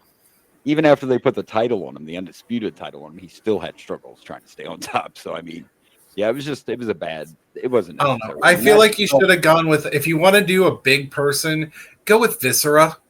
Go with Viscera because then you have a story, you have an actual wrestler, a character. It's also got the man aspect. I also think, again, Mae Young or Moolah would have worked because there's somebody we know and they're older. Absolutely. Mae Young and Moolah were used for that kind of stuff. So that would have been okay. We did that shit all the time. Like, we would have been okay with that. That would have been fine. And it would have been something for when he brought the Shock out, everybody would be like, oh my gosh, yeah, I remember her from the past, you know? Yep, exactly. I remember. It's just, here's this person nobody knows that has nothing to do with anything that we were just like, hey, you want to make $100 and be on TV?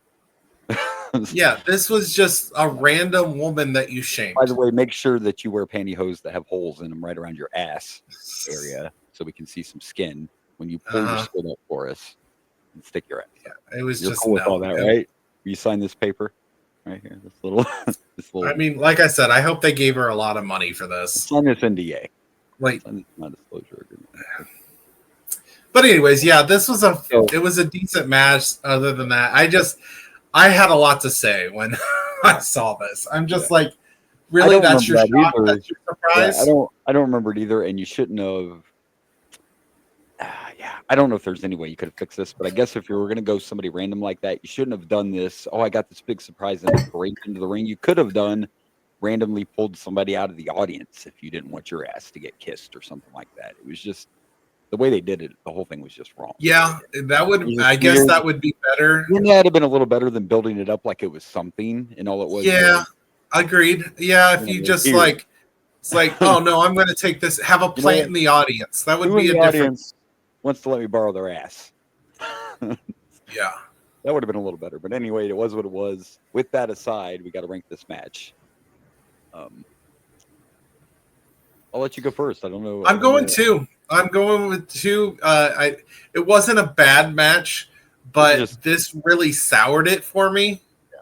And even if you take that out, that part out, it's still not as good as what we've seen on the rest of the card. I'd say it's 3. It's decent. I would say it's a 3. Probably without that, it was a 3. Yeah, but I'm going to go 2.5. Not as low as you, but I'll go 2.5. I had some things to say.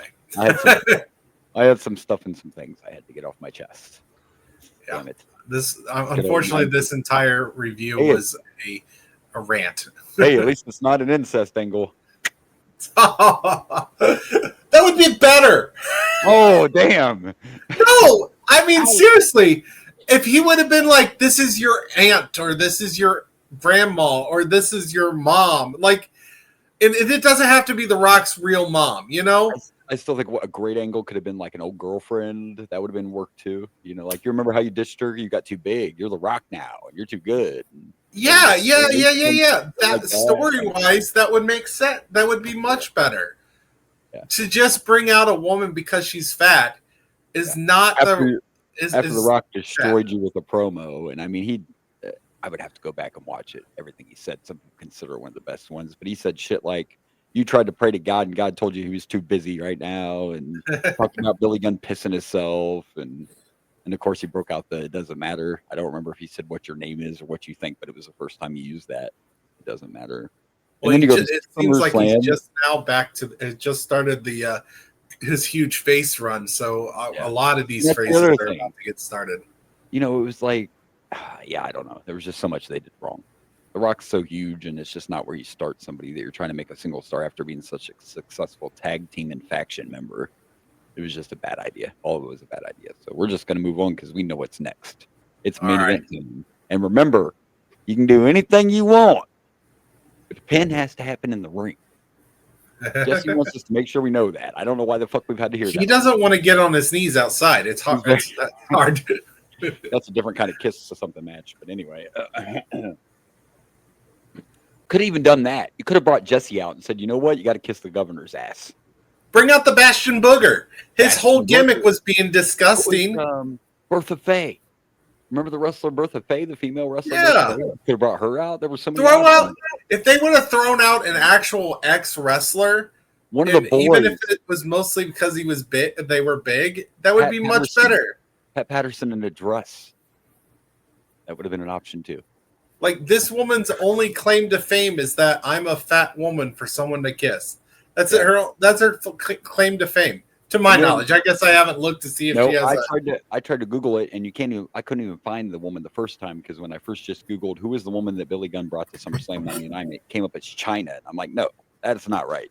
I literally had to put in who was the woman that Billy Gunn brought to SummerSlam '99 to have her ass kissed. I really had to put all that in to even find out. So yeah, she was just some random somebody. Crazy. Yeah.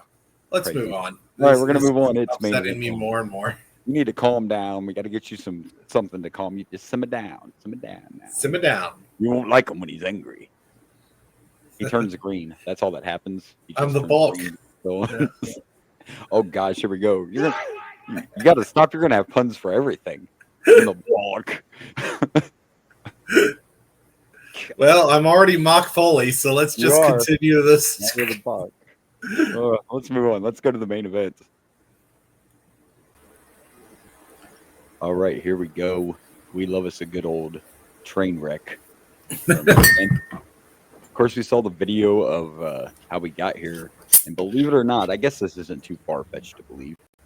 Believe it or not, there was a minute there, and for real, that Vince was considering putting China in this World Championship match, which you saw that during the build-up, but he was actually considering putting China in this world title match.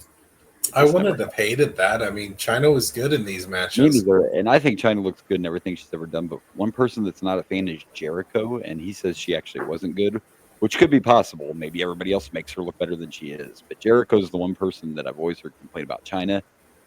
And since it's only one person, it makes me wonder. Like, I like Jericho, but you're the only one that's ever complained. Did you really not like working with her, or were you upset because she beat you for the Intercontinental title? Is it really what it is? Like, I think it's a woman thing more than a performance thing. I hate to say that. But when you don't hear anyone else say that she was not good in the ring, it makes it sound like he just didn't like losing to a girl. Yeah. Perhaps. It could be. Do you think they would have had Chyna win if she was in it? Because, I mean, the person that replaced her actually won the title. Right. I don't know. That's a good question. I'm pretty sure Austin has surgery right after this. That's why they're selling the. That's why they did the Triple H beating the crap out of him. But this was fun. How about Jesse as a ref? That was great. Look, I'm not. I mean, when Triple H cheated, he was like, "Nope, like I'm not doing it. Doing it that way. Not it's my way or the highway, bitch." Okay. Yeah, I like it up because they're in Minnesota. So, and he also ejected Chyna, and then Jim Ross said something like, "I'm pretty sure that's the first referee who ever ejected Chyna." And of course, Lawler made some kind of, I wish I could have remembered it. He made some sexual innuendo joke about it. And I wish of course. Something to the effect of, "I'm sure it's not the first person that's ever." But anyway, what a match! What a fun match! Again, but Jesse, Chyna. That is the first time we've seen Chyna get kicked out of a match. I think out from ringside. I think that is the first time that's happened. Jesse wasn't playing that. Like no, not in my. I don't ever remember Chyna getting ejected. I could be wrong. I believe she has. Yeah, maybe she has. But she's always come back. I don't know. That could be, but yes, we're definitely selling Austin's knee in this. And man, that chair shot to the knee, that was almost looked as brutal as a headshot. Like that one just made me cringe. Yeah, like, he really fucking hit the. And by the way, the one thing concerned me in this match, Mankind was giving unprotected mandible claws, and that's not safe. You should not do unprotected mandible claws. That can be dangerous. I mean, just indeed. He was barebacking that shit. A little dangerous, What is it? Brokeback Mountain? What's going on? Oh my! I don't remember. I remember this pay-per-view. I remember the SummerSlam. I don't remember Foley winning the title here, and I don't know why. But it was. I was unfortunately spoiled. Yeah, because you were busy making your. When I was looking for the cover or the cover art for this match, I saw Foley holding the smoking skull. Yeah. That's the giveaway. When you see it's a smoking skull, but you're like, oh yeah, shit. But yeah. I liked that the classic steal your opponent's pin, basically is what he did, because Triple H nailed that pedigree, and then here comes Mankind. Yeah.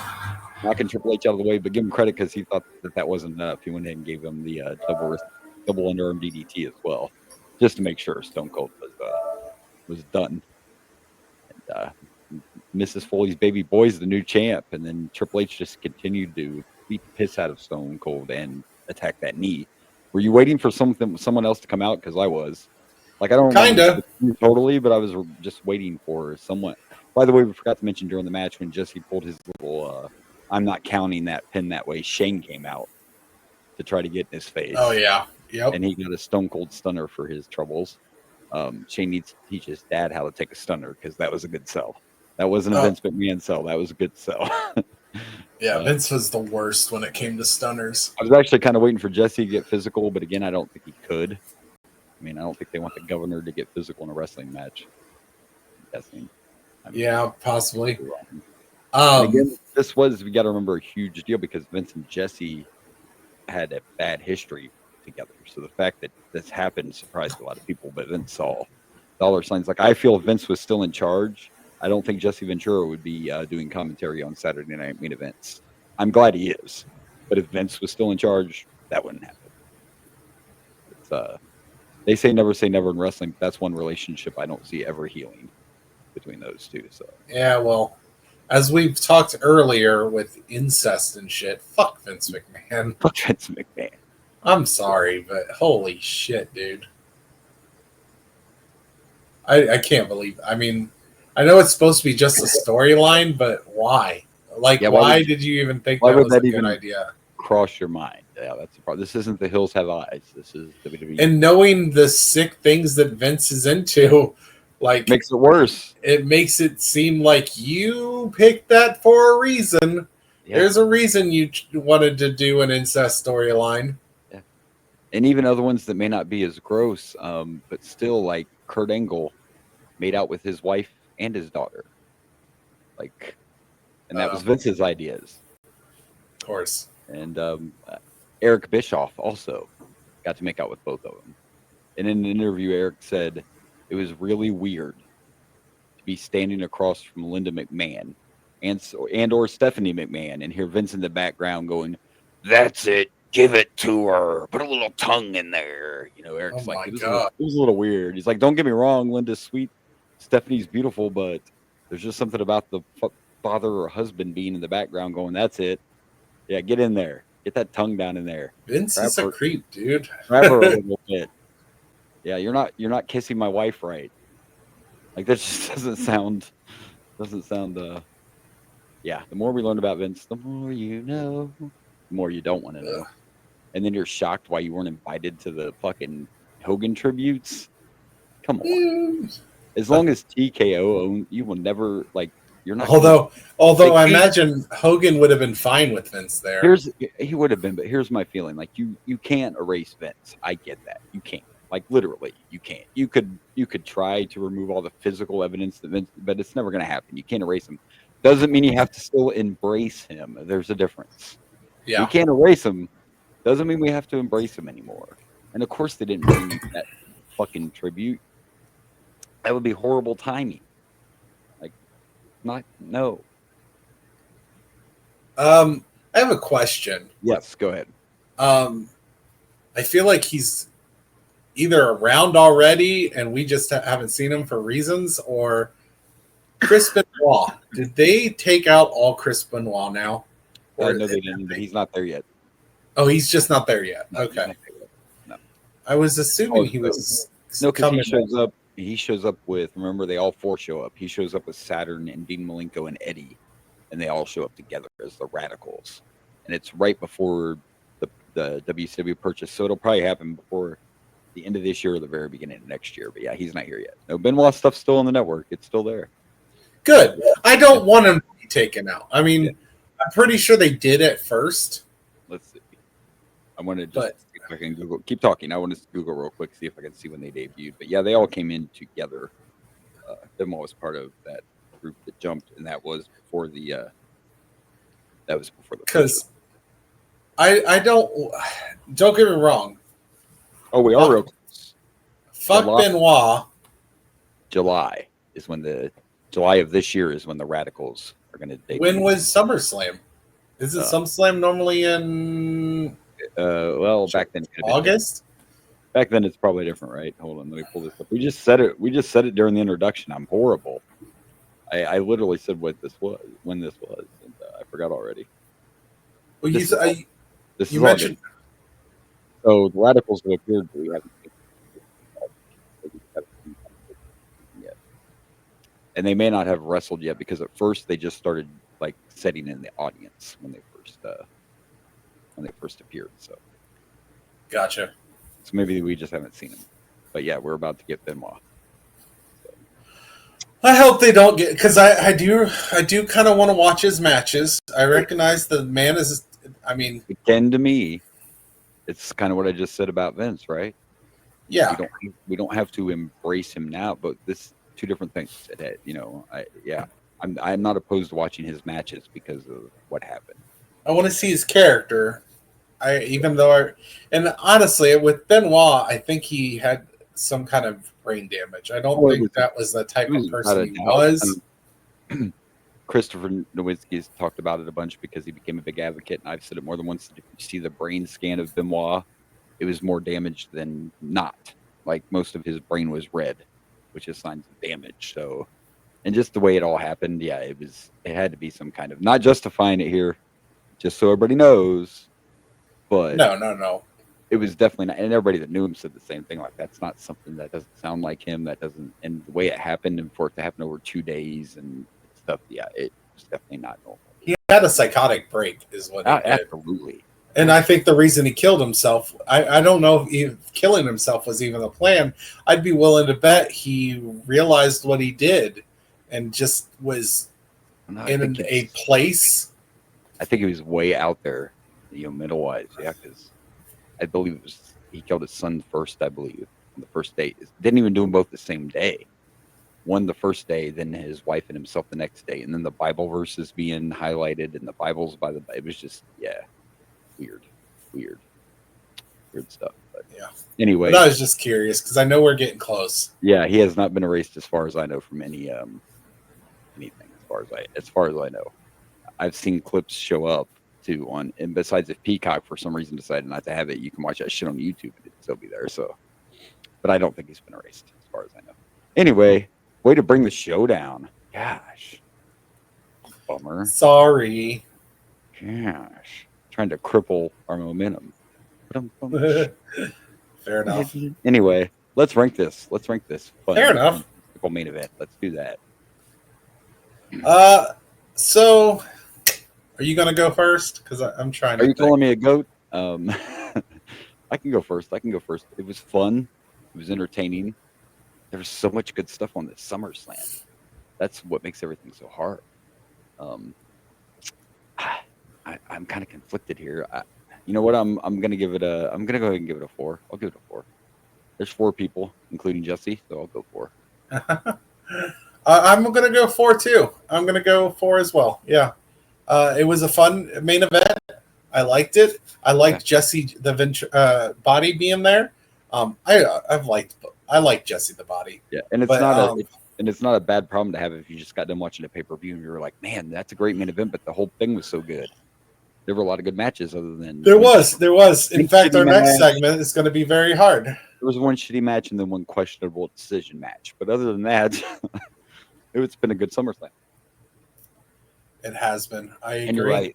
The next segment may be a little hard except for one of the picks. But, yeah. Let's do it. Let's pick some matches. That is next, right? We pick matches, then we rank. I don't want to go out of order. Yes. Here. I found my rankings, kids. Yes, we do the best and worst first. That's right. All right, well, let's do it. So let's start. Favorite match of the night. All right, so favorite match of the night. And I don't know, I might surprise you on this one, but favorite match of the night is the one that we individually choose as our favorite because it's the one we enjoyed the most. All these were good matches. All of them got pretty high rankings. And believe it or not, though, I'm not going with the main event. My favorite match of the night is going to be the Hardcore Championship match between Al Snow and the Boss Man. That's my favorite. There's a lot of tough ones this time. That's a good choice. I'm still debating. I am not. There isn't a lot of crap on here. It's hard. It was a good SummerSlam. The hardcore match was a lot of fun. A lot of this was really good. I think, though. I'm going to go with one Ivory and Tori. I know he is. I think I'm going to go with Tag Team Turmoil. That was a lot of fun, and I love a good Tag Team Turmoil. A lot of high spots in it. Yeah, I was debating on that, the hardcore match or the tag team match with Kane and the Xbox. Which could also been a good choice. Look at that. Neither one of us picked the main event because there was so much good stuff. And a lot of times it ends up automatically defaulting there, but we had a lot of great matches and a lot of high-ranked matches. So. We did. Absolutely. All right. So, are we going to go to the next one? Got to pick that worst. Roll that beautiful bean footage. Worst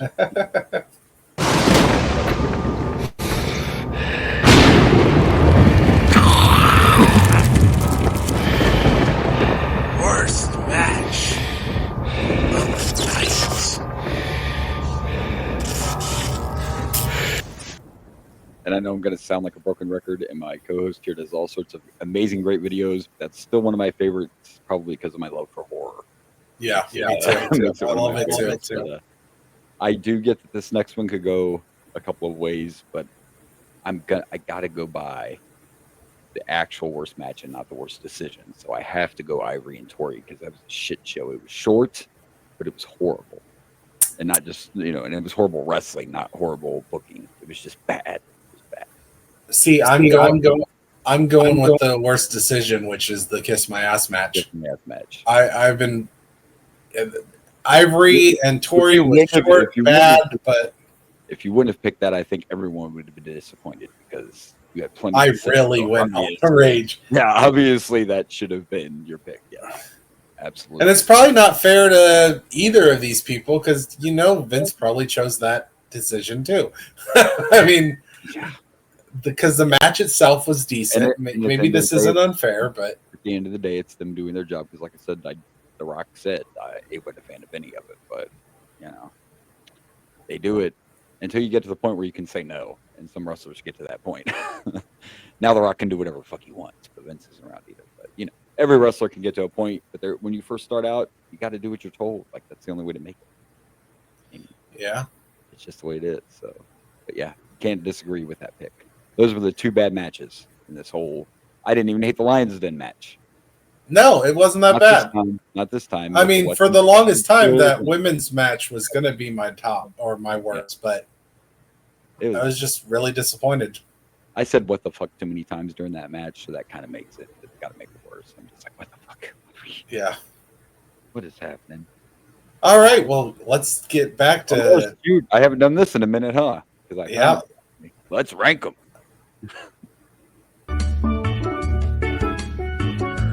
SummerSlam rankings.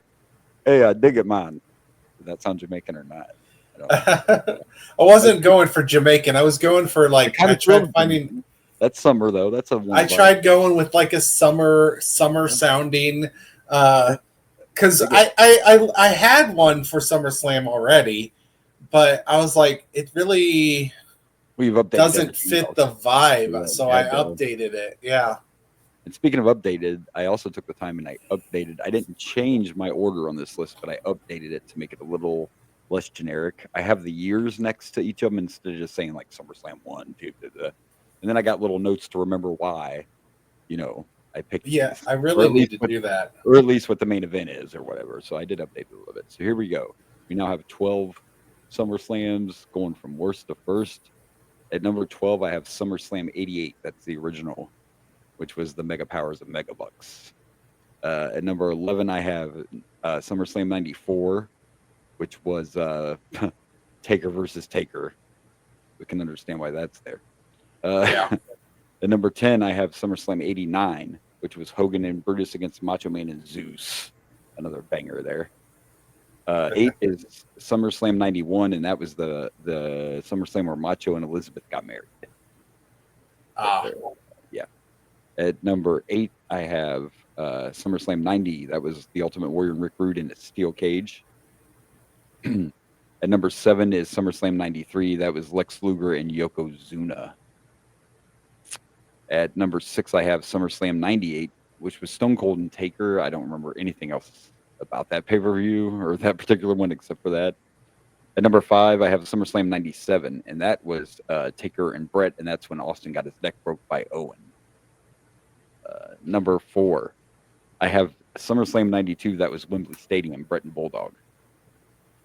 At number 3, I have SummerSlam 96. That's the one I went to. That was Shawn and Vader in the main event. And at number 2, I have SummerSlam 95, which was Shawn and Razor in the ladder match. And this SummerSlam is my new number 1. SummerSlam 99 is my new favorite. Nice. So for me, I have in 12th place, I have SummerSlam 1. In 11th, I have number 2. In 10th, I have SummerSlam 7. In 9th, I have SummerSlam 4. And in 8th, I have SummerSlam 9. For 7th, I have 3. 6th, I have SummerSlam 6. 1 second. I screwed something up here. In fifth, I have SummerSlam 11. In fourth, I have SummerSlam 5. I did not do my research and figure out which one it was which. SummerSlam 8 was my third place. SummerSlam 10 is my second, and I also have this was just too good all the way down. Yeah. It didn't have one just standout match. It had a bunch of good matches. And that's why it's mine too, because when I did this little update this morning and I went on the cock to kind of gaze over everything, most of those SummerSlams are based off of one good match or maybe two matches or maybe a moment in one good match. Yeah. But this one had a strong card. This was solid. I digs it. I digs it too. There you go. We watched, we reviewed, we picked, we ranked. Now it's time to plug. Gotta plug those pluggables. All right. Well, you can find me at Dragon Blazer Productions on Facebook, Instagram, YouTube, the TikTok. You can also find me at Dragon Blazer Pro on the X. I can't believe I've gotten used to just calling it X now. People X, formerly known as Twitter. I'm used to calling it the X, but I still call it a tweet, even though X calls it a post. But Facebook has posts. You need your own fucking name, Elon. You can't. Anyway, the show, you can follow us at the Boomer and Blaze Show on Facebook, TikTok, Instagram, YouTubes, and we are at Boomer_Blaze on the X. There you go. Next week, we hop back to WCW/NWA. It's going to be Chi-Town Rumble 1989. And another video game review. We're going to go ahead and do that, and we'll throw WCW Mayhem in there. What's the WCW called? The pay-per-view? Yeah, Chi-Town Rumble? Is that the name of the pay-per-view? Yeah, Chi-Town Rumble. That's what it's called. Okay, Yeah. Just double checking. And that's like the second one, I think. Might have to rank them. Yeah. Yeah, it is called the Chi-Town Rumble, yeah. I've been trying to wait until we have about 3 of them. Right. And some of them don't even make it that far.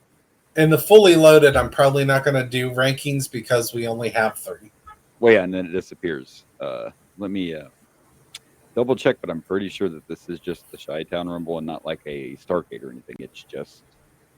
I thought we had a Chi-Town Rumble already. We did. Maybe that was a. I thought that was like a subtitle for an already made pay-per-view. It's just Chi-Town Rumble. Let me look up 88. Yeah, just Chi-Town Rumble. All right, 88. No, 89 is the one we're on. We're on 80. Chi-Town Rumble 89. I was seeing if there was one this is the second one. Got it. So there you go. Right. Look forward to next week. So, but until then, this has been the Boomer and Blaze Show. I am Boomer. And I'm Blaze. Good night from Dragon Blazer Studios. Have a